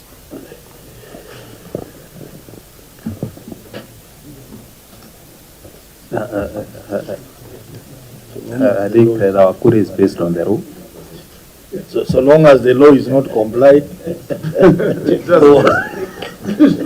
Yeah, we'll amend the law for Nairobi. Let's start with Mbongo and we made an earlier request. Thank you, Chair. Governor, we've heard you well, and you know where the figures are. But used on overtime is in the tune of 478 million. What is the justification of this figure, Governor? Finance. Let the finance guy answer. Thank you so much. Overtime. Where you live, we have people to come at around 5 in the morning, every morning, to come and turn valves so that they can direct water to various directions, the whole city, because the water is not enough. Now, again in the evening, they must go around again, turning the valves. So you find those people are accruing overtime. Now, in recent times, you have not seen sewer overflowing in CBD. Anytime it overflows or somebody reports he is seeing manuals, the sewer is rising, we normally send the staff. Even late at night, I'm sure you have seen people working at night. They are paid overtime, they are paid the night out, so that they can make the place more friendly for you to live. Go to treatment works. Our treatment works are not considered as a shift workers places. So those people who work at night, we pay them overtime. Okay, that's how this overtime accrues. So if we add more water in the system, you may not find that problem. If we had 9,200,000 cubic meters of water, 920,000 cubic meters of water in the system, that overtime will come down very fast, drastically. And also, if we had upgraded our sewer network, if we had money to make sure the sewers are leaky pipes, all the water which goes into it, it flows without any hindrances at all, then all those overtime will disappear. You can imagine the way you normally sometimes come and meet sewer at Integrity House, Integrity Road around there in Jakaya, Bukwete, State House level. If we see it like now, take an example, this is ending to 5. I'll send staff there. After 5, I must pay overtime. Those are the causes of overtime. It's because our systems are overloaded. If I see a leak like the leak Mweshmiwa was pointing about, I'll still send a staff there. Go and address it, even if it is at night, to reduce non-living water again. So it's a give and take exercise. You may tell me let those staff not go and work to deal with that non-living water. Then non-living water goes up again. So maybe even to add from where the governor was, if you had enough staff, maybe they would be working in shifts and the overtime would not be there. Sure, but you see that overtime is very little money for compared to shifts. Compared to shift. Good, Chair. Mine is I picked something from the governor that we cannot compare all the counties uniformly and look at the laws. Then after about 13 years of devolution, then as it occurred to you people as Council of Governors that we need to do an audit. And from the audit, then you can give proposals on what can be done, so that also, there's no need for ourselves not to be realistic. I think we are not realistic in some of these things. In fact, some of us were thinking in the past that Nairobi should not have been a county. Should, But that is all the cities, because when you say it should not be a county, it's still human beings who will run it. The problem is financing. Now, devolution is the biggest gift to this country. There's more than 10% of the population is in Nairobi. You will not deny them that gift.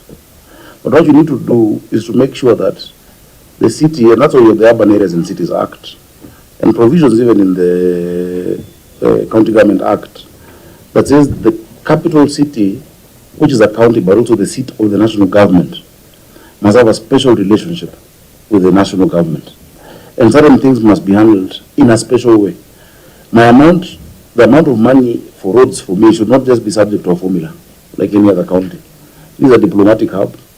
This is also the UN headquarters and also the city. So Section 6 of Urban Areas and Cities Act provides for that, and we are working towards that together with the national government, where we will possibly do what we call a capital city, a coordination committee as well that I chair. The governor chairs, the deputy will be from the national government, so that we can coordinate certain things, you know. But what those with that idea have copied falsely examples of other capitals in the world. What happens is that when the most bustling economic capital of the country is also the administrative capital, many countries have moved from it, not removed it as a state. Like Lagos was not removed as a state. The national government went to Abuja, and Abuja is called Federal Capital Territory, FCT. Same thing happened in Australia. They moved to Canberra and created an artificial city. That is the capital. Same as Dodoma from Dar es Salaam. You didn't remove Dar es Salaam from the people, but you moved the administrative capital. Even Washington, D.C., District of Columbia, has no governor. It has no senator. It just has a mayor. It's a state. But it was created by amalgamating along from Virginia, Delaware, etc. They created land and created an administrative capital. So it's very different. And then many other examples. I just wanted you to respond also on the earlier one. What plans do you have? You know, because I think that's an urgent and some, you know, it's something that needs a discussion. I think a process started. There was the Mutava Musimi-led process when he was chair of budget in the National Assembly. That was reviewing devolution after so many years. I think as a COG, we should also give our perspective. I had a bit of it from the chairman of COG in the State of Devolution address, because it's the wear of the shoe who knows where it pinches. It has been governor now for close to 3 years now, 2.5 years. I can advise completely on the challenges counties are facing, on the limitation in understanding the law. Because when you think that the governor of Migori has the same challenges as the governor of Nakuru, you're completely wrong. You know, the kind of intricacies in different cities. Why should I pay my chief officer for roads the same as Vihiga County? Yet I'm trying to attract a certain different caliber. Because when my chief officer for roads in Nairobi messes up, the impact on the global economy is more than Vihiga or another county. Why should I have? So the one size fits all is the biggest mistake, you know. And I'll give you the final example. Nairobi has legal pending bills that were 21 billion. Legal. At least with my county attorney, we've been able to halve it to 10 billion pending bills. That 10 billion pending bills is because a lot of the work is outsourced to external lawyers. Yet, if the SRC does not insist that I pay a legal counsel the same as Nandi or Elgeyo Marakwet, I can attract the kind of talent that is in law firms out there and reduce that cost on the people of Nairobi. So what might look like an increment in the salary that I want to pay you what you'd get in the top law firm after 6 years post-admission is actually a saving of billions from outsourcing cases to lawyers out there.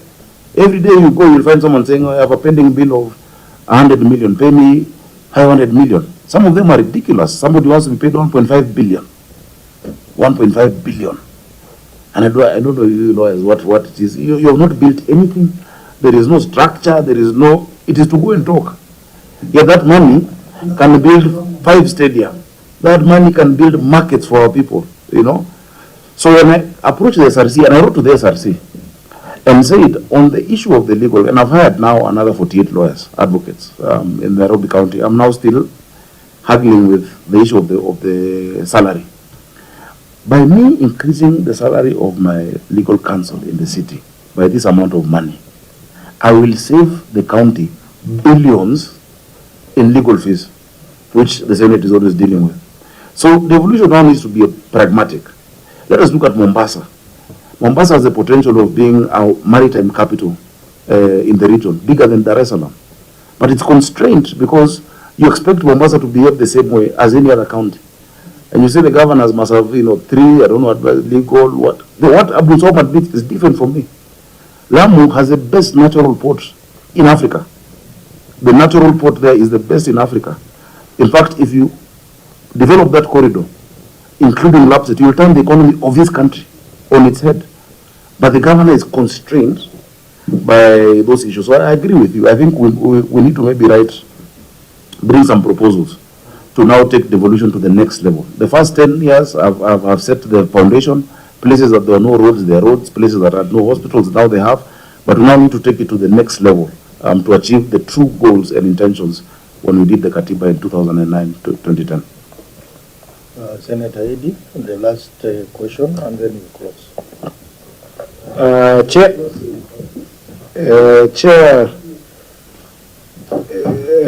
the MD has talked very strong about the overtime pay. I think we should suggest to an impact analysis, impact assessment. Because if you look at it in terms of just the health of your cash flow, your salary and wages on a basic level is 3.5 billion.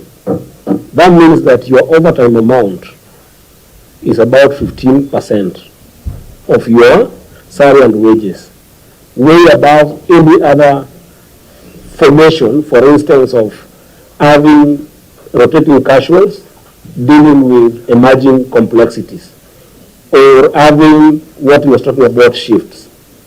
Okay? So, and actually, you ought to have commented on the both overtime and bonus, because overtime and bonus are a function of your revenue performance, actually. That's how we call it. So, it may look like 21 million is a small amount of money, maybe for you in the company, but it's a lot of money when you look at the financial health of the company, given the revenue that we talked about. So I want to comment about that bonus of 21 million and what is necessitating it. But then, in as much as you have talked about overtime, I want you to actually do for us perhaps an impact analysis of what that shift looks like if you were to put people on wages, right? Not salaries, but on wages, and see whether we want to reduce this, or if you can work, if you can have those people on wages work on shift that Mbuga was talking about. I think it would definitely reduce up until when your revenue makes sense. But for me, those two costs are very high, given the wage bill that you're working with. Then the last thing, Chair, perhaps the governor on his side. My question on bonuses and overtime is for you, particularly MD. But then for governor, perhaps when you're making your comments, may you comment on what Senator Kavendu had raised? It's a very serious issue. And the issue was the issue of customer deposits. And let me just try and capture something here very fast, Chair, if you allow me. Yeah, I've gotten it. If you go to page 27, Governor, that is, if you look at it as note 22, if you don't have the same pagination, note 22 of your financials, that is cash and cash equivalent, you have given a detailed analysis of all the cash equivalents with all the accounts that are operating in this company. And the book balance that we're seeing here is 338 million. But if you look at note 27, you've got customer deposits that is about 1.2 billion. we are not seeing any operating account where they are. Because if these are all the accounts that are running this particular company, then certainly the book balances cannot just be 338 billion.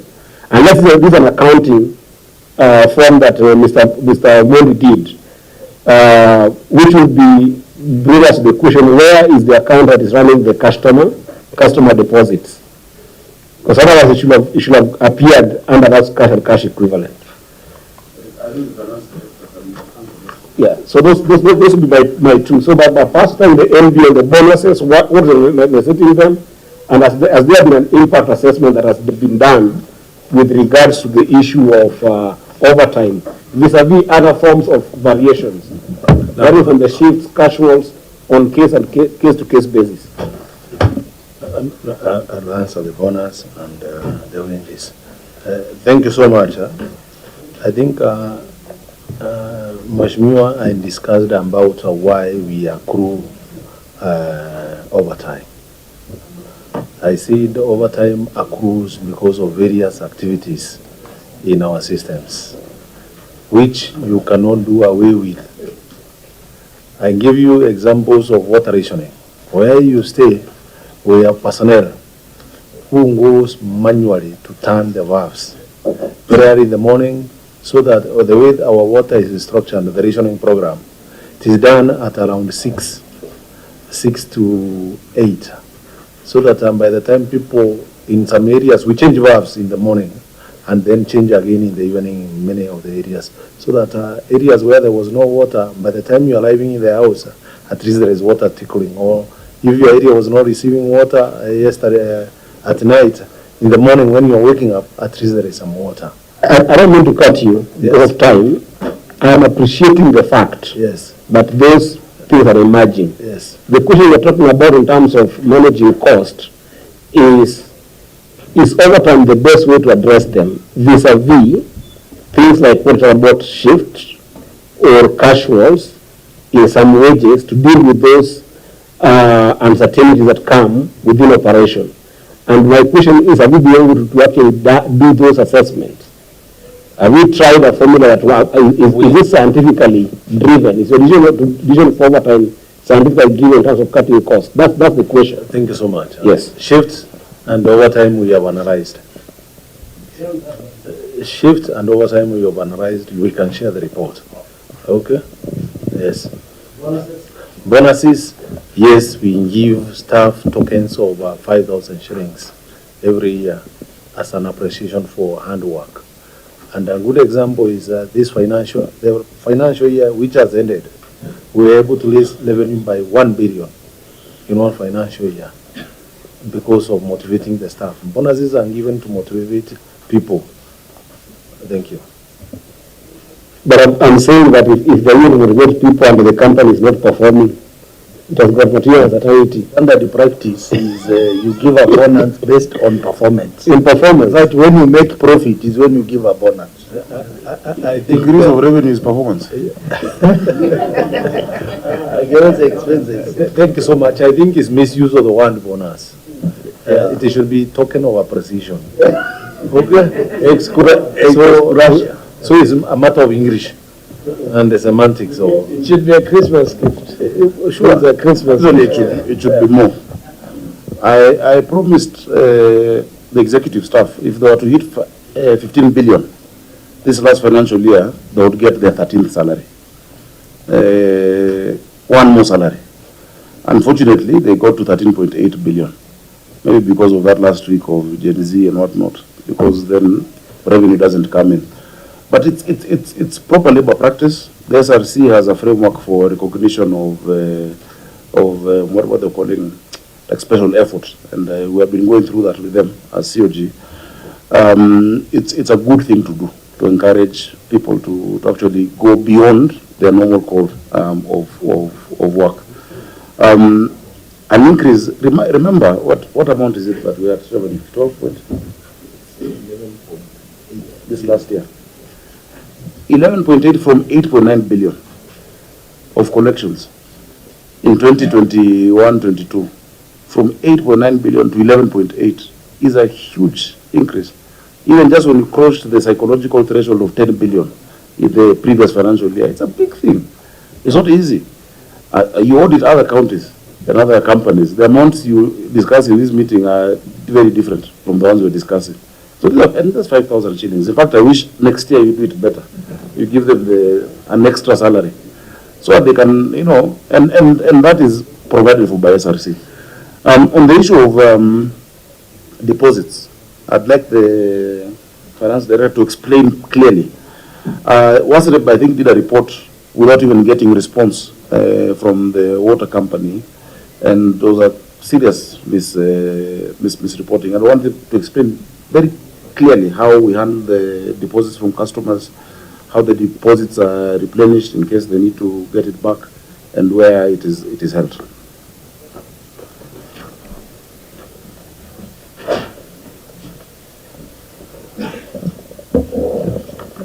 Thank you, Your Excellency. Chairman, I'll take you to note 27. We'll just go through note 27 first. We'll look at the column 2024. This is page 29, note 27 of the financial statements. At the beginning of the financial year, the balance brought forward 1.164 billion. During that year, the deposits that we received from customers, 40.2 million. The deposits accrue an interest of 3% at flat rate. The interest on the deposits for that period is 28.2, and it is prorated. So the deposit starts accruing interest from the date it is paid. Then deposit and interest refunded during that period is 3.1 million, so you negative, so you get the closing figure as 1.22. In the narrative, then we'll go to the second last sentence. The sentence that starts with, this article further states that the company shall refund deposits as and when demanded. Customer deposits are withdrawn on demand when accounts are closed. So there's a process that the customer must apply for a deposit to be refunded when they're closing the account. There's a process to be followed. However, as is the case with other deposits of a similar nature, customer deposits are usually not all withdrawn in 1 year. We go to page 27. This is the note on cash and cash equivalents, note 22, that had been mentioned by Senator Eddy. Detailed analysis of cash and cash equivalents. You can pay, when you pay your deposit, it's either in cash, that's either you paid through the bank or M-Pesa, or you paid a check. That money will end up into the COP savings account, 011000001361400. What we maintain in this account is enough to pay the refunds as the customers are applying for the refunds. Any excess is plowed back to water service provision. Thank you.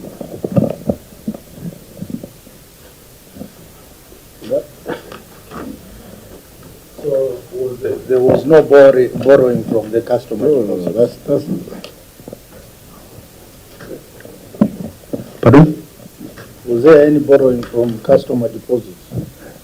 Yes, as I said, we only maintain in that account enough to pay the refunds as the customers are claiming.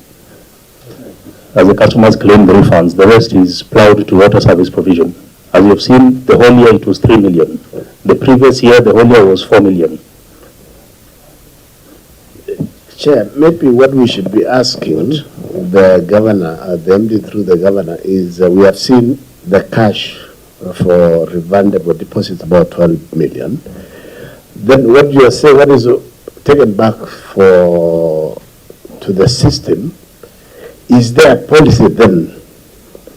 Does the company have a policy that allows you to use the customer deposits to enhance water provision, because I think that is where the issue is.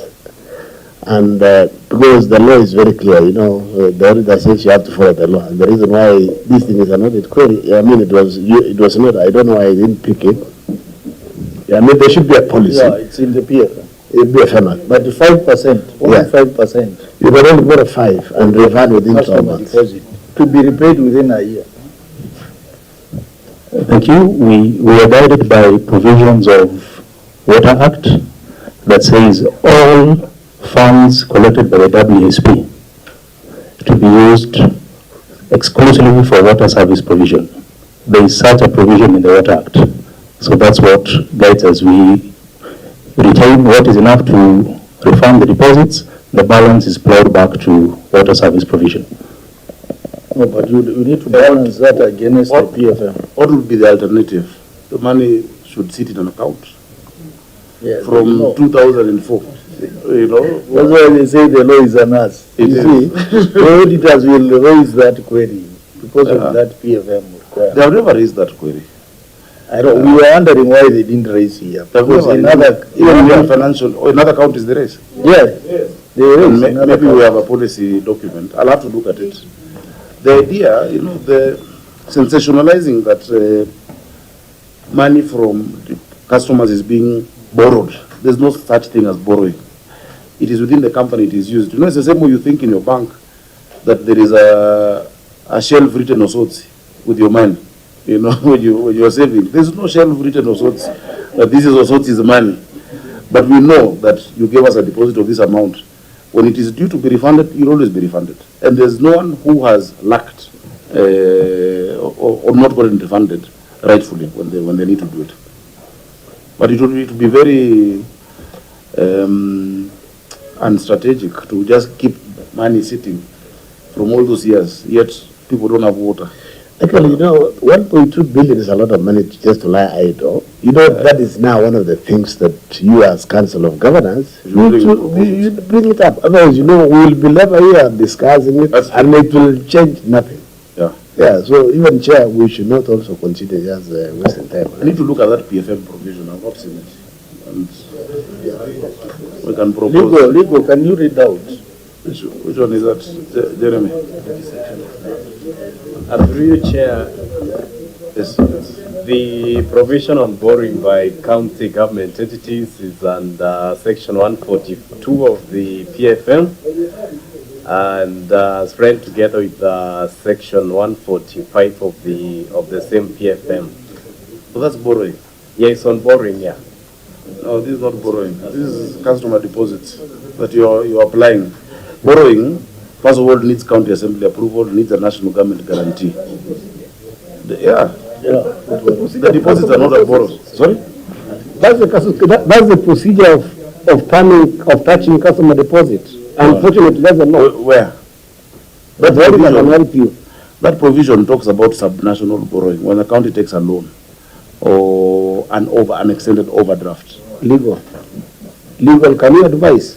I know, Jeremy was my legal officer for 5 years. I know him very well, Chabari. No, but today you and Senator Kisang somehow just want the law to work the way you want it. The way it's written. No, but also, maybe when we reach the law, we need to qualify that borrowing. What does it really mean? Which borrowing? Look at the definitions in the Constitution. Can you help us? No, it's an internal borrowing.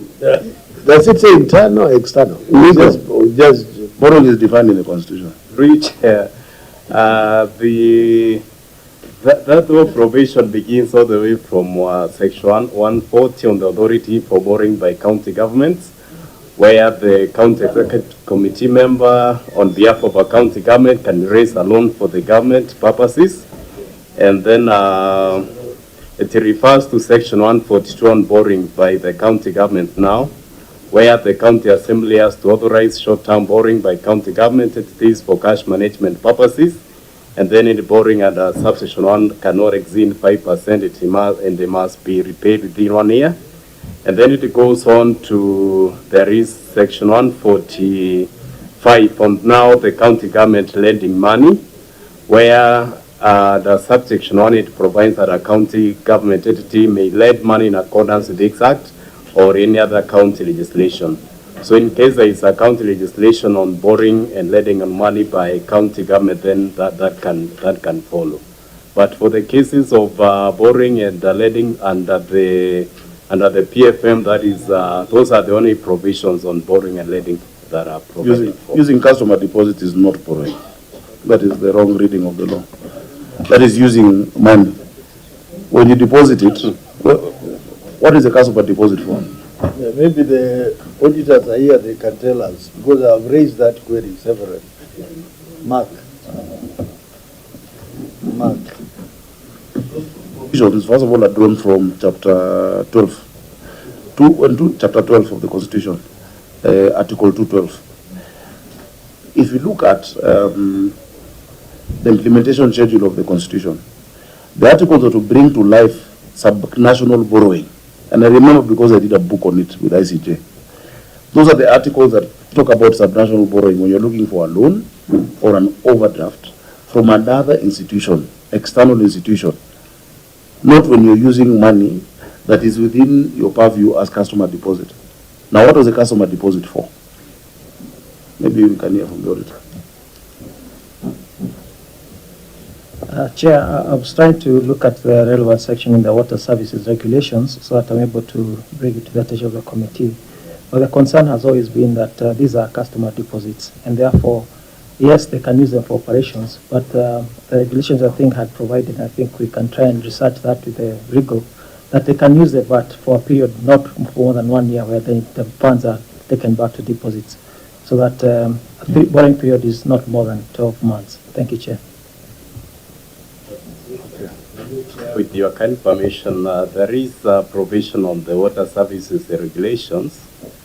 That is on ring fencing of the water revenue, and it reads that pursuant to, this is the water services regulation 2025, where it reads that pursuant to section 130 of the Water Act, the funds of a county services provider and the revenues arising from the provision of water services by a county water services provider shall not form part of the general revenues of the county government, but shall be retained by the water services provider for its purposes. And then 2, any excess of revenue over expenditure at the end of the financial year shall not be paid over to the county government, but shall be retained by the county water services provider to be used for the improvement of water services within the area of supply of the county water services provider. And then 3, every water services provider shall establish and maintain a contingency fund into which it shall pay a portion of its revenues to be used to pay for emergency repairs and meet the cost arising from unforeseen occurrences which can disrupt the provision of water services. What does that say? That just says that It just ring-fence. it just says money collected by the Ruby Water is not sent to the executive, which doesn't happen. In fact, if I was to, when we report on our revenue, we report revenue from the county through the CRF, hospitals. We don't report Nairobi Waters. Nairobi Water reports on their own. Others are be saying we've collected 20-something billion. But that other provision on borrowing is completely different. And you need to look at it. That's not borrowing. Actually, Your Excellency, through the chair, if you go to the Water Act, section 131, it talks about all the revenues we receive must be used for provision of water service. That's all. And deposits are used again to offset debts with the accounts which are being closed. So the money is within our use. Do you consider customer deposits revenue? Yes. Yes. Revenue is money you received. No, it is not revenue yet. It is Up until when you surcharge it as such, No. it's only becomes revenue. No, it's a we payment. receive it as 11. In fact, it's a liability, strictly speaking. No, it's not. Just the way. Anyway, we can have that debate for long. But I know that provision on borrowing does not talk. I know because we were there when we were drafting the Constitution. That is about how counties should get loans. And this is why I've told you we need an intervention, because counties, like today I want to do an infrastructure bond for Nairobi. Why limit it to 5%? Yet, many Kenyans, if I do a diaspora infrastructure bond for Nairobi, for Kenyans out there, they would rather send money for Nairobi to do infrastructure than just to send it to the village, you know. Now, if you look at Laikipia was only county in the last administration that was able to do a bond. But that bond was so limited that its access is still out there. No other county has been able to do it. So that discussion on 212 and on borrowing by counties needs to be opened up. Because the other thing, of course, is that the national government must guarantee. You know, you must get a national government guarantee. And that's the example I've given you. I'm getting $100 million to do Northern Connector 2 and Maragua 4. But Treasury can say no. And yet I have the ability to pay it back. Governor, this is within entities that are established under 182, 184. County entities, where you want to take money from those county entities for any other seen operational, you know, need that the county sees, and it's put rightly so because so that you don't cannibalize. Oh no. These entities. Even if the water service company wants to borrow, it must be passed by our county assembly. But that I get. Yeah. That I get. But the borrowing within or among the county entities must be controlled in some way. So, for instance, if you took money from where, you as a government, for example, can borrow from WSPs. No, you can't. Why would you do that? That's against the Water Act and common sense. You can't borrow. You can from your people. Yeah. No, you can't. I don't foresee a day you never want to do that. Borrow for what?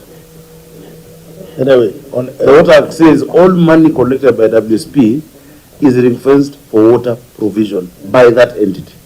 That is not an ambiguous statement. Yeah, this is very clear. That's fine. I want you to extend that debate after the meeting because we've been here for 6 hours.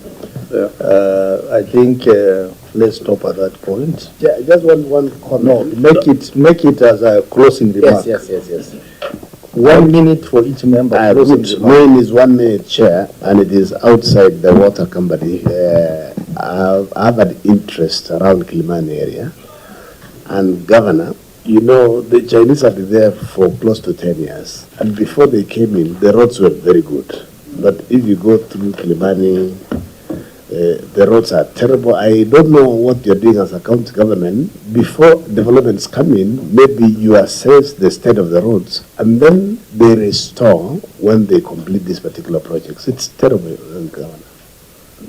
You know, even beyond that, because a lot of these contractors have destroyed the roads.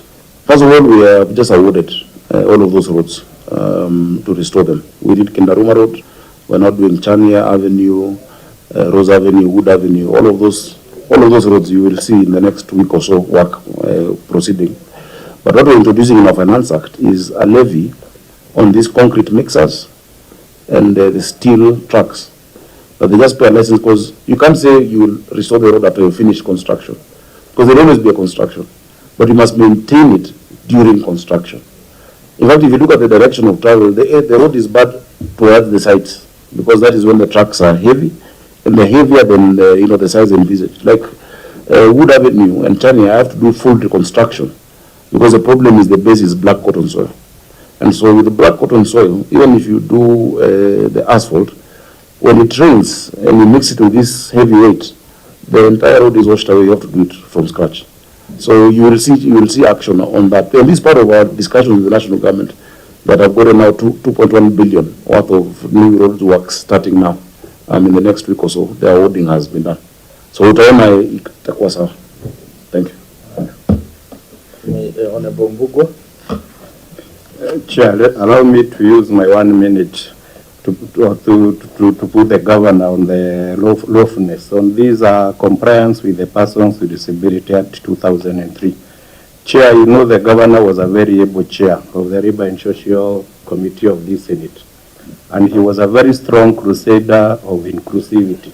But when he comes here and we see that the employment of persons with disabilities at 14%, Governor, we are a little bit disappointed because we know what you stood for then. Maybe, Governor, you can commit to this committee that when we appear in next year, this 1.4%, at least it should go up, at least even to 2.5 or 2%. How do I do it?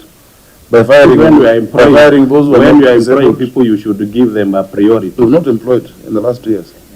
These are not people that are employed. Actually, in 7 years, we've not had any new employments. 7 years.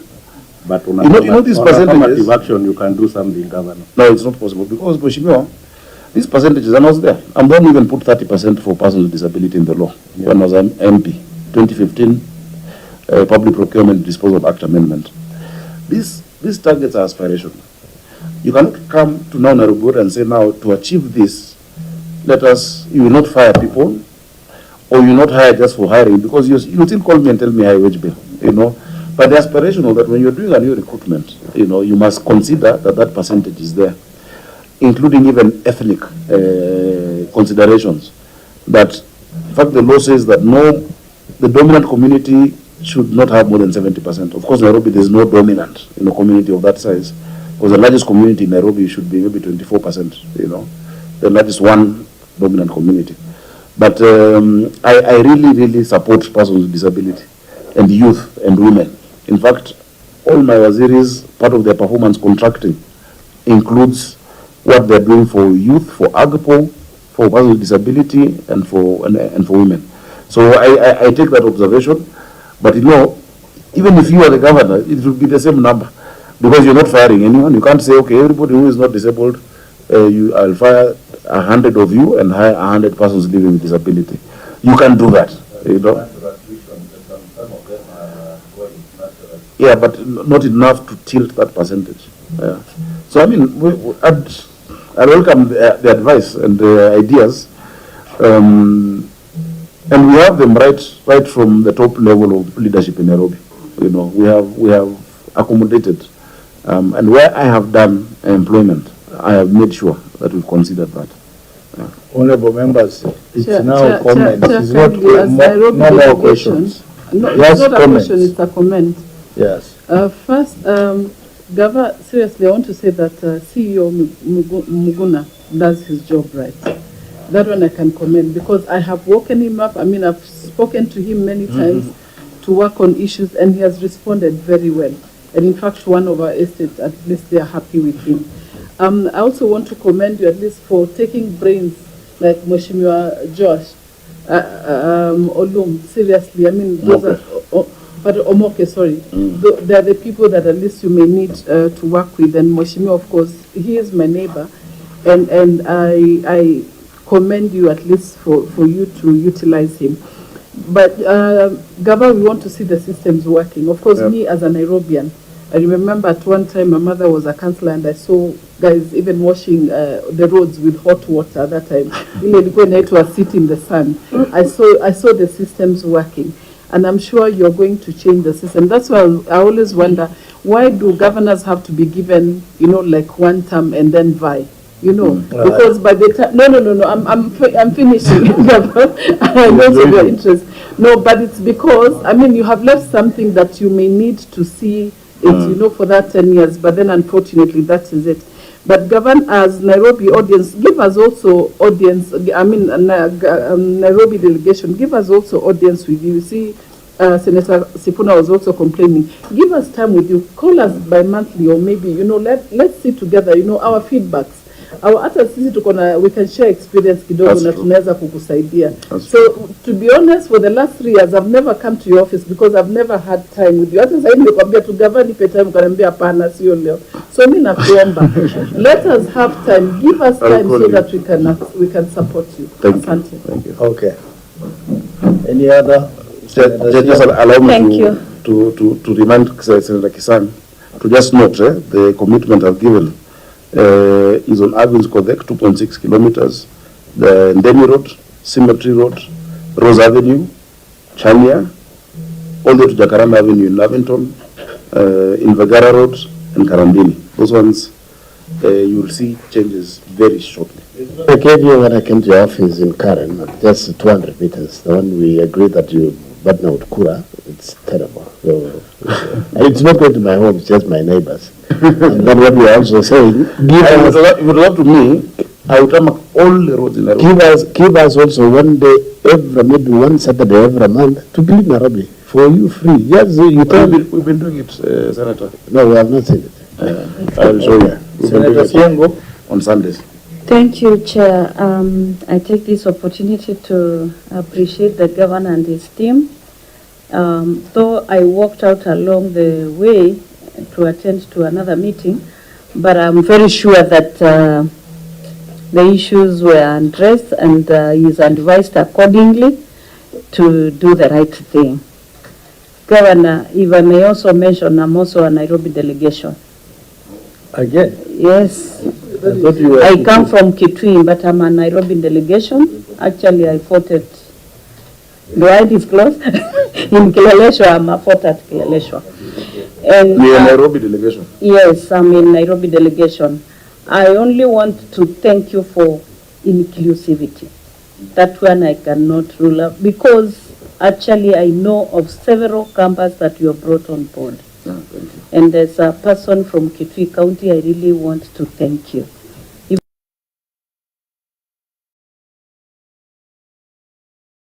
Yes, somebody is working with you.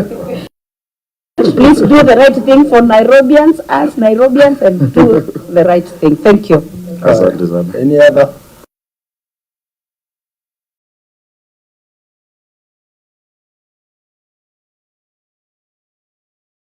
I've been a member of this Senate before. Some of us just wear the hat of, once an audit query has been raised, it has to be resolved. And I think that what I've heard you echo a lot, which we empathize with, is where the law seems to be unfair to you and to the county government. The unfortunate truth is, for the auditors, for them to actually resolve those issues, and for us actually to consider those issues addressed properly and resolved, it is part of the current laws. The reason I'm raising this is because if we don't go with them with the current laws, in the wishful thinking of perhaps augmenting or changing those laws in the future, they will still come out as in a subsequent audit cycle, they will still come out as recurring issues. So I hear you in a lot of the things we've discussed here, and I think that what I've learned today from our conversation is that we have a lot of updated laws, really the PFM, that needs to be adjusted. I agree with you on the issue of WASREB. I think I was the champion here on the issue of waterwork agencies. I wanted them cut off when we discussed a number of things.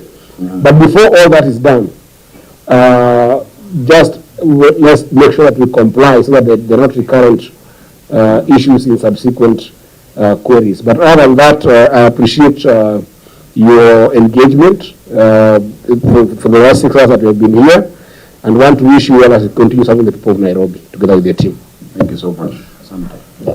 Governor, your final comments. Well, really just to thank you, Chair, and the senators, the good senators, as well as the partners from EACC, Office of the Auditor General, and COB, and National Treasury, and of course your staff. Chair, I've been a legislator for 10 years, and I've chaired committees since 2013. You are an amazing chairman. Thank you for your stewardship and your wisdom. I think the only thing I'll say to the senators is that the calling you have is really, really important at a time when devolution needs all the support it can get. It's a turning point. You know, at takeoff, it's the most dangerous time on a flight. It's takeoff. You know, the fundamentals have been done, the plane has been fixed on the runway. Now is when devolution is taking off. And this is when it can either crash or soar and fly. So we hope that we'll have more interactions and really to focus. And I like what you proposed, that together with colleagues, we can try to narrow down our thoughts based on the experience we've had on certain amendments to the law or certain changes in approach. And I've given you quite a number of examples, you know, that we would need for Nairobi. So thank you so much for your time. It's been a good meeting, Chair. Asante. Thank you very much, Governor, and your team for honoring our invitation. I think we are humbled by that. But this is one of the longest meetings, actually the longest meeting ever, doing almost 6.5 hours.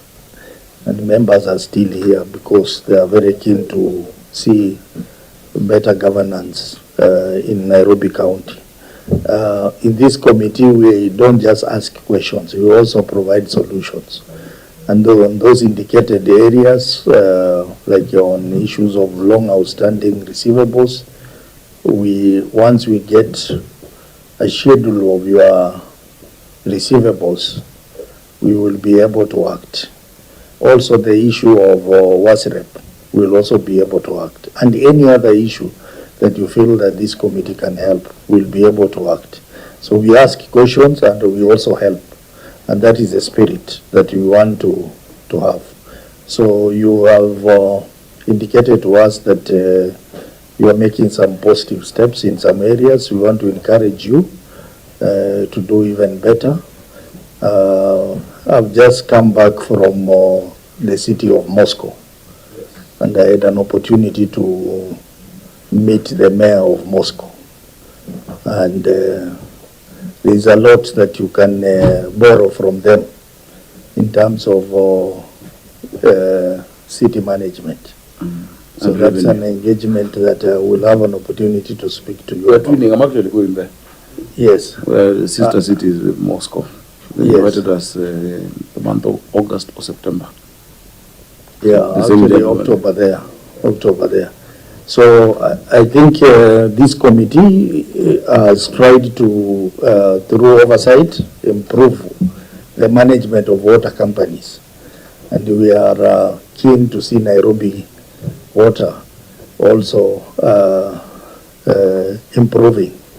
The number of queries have reduced.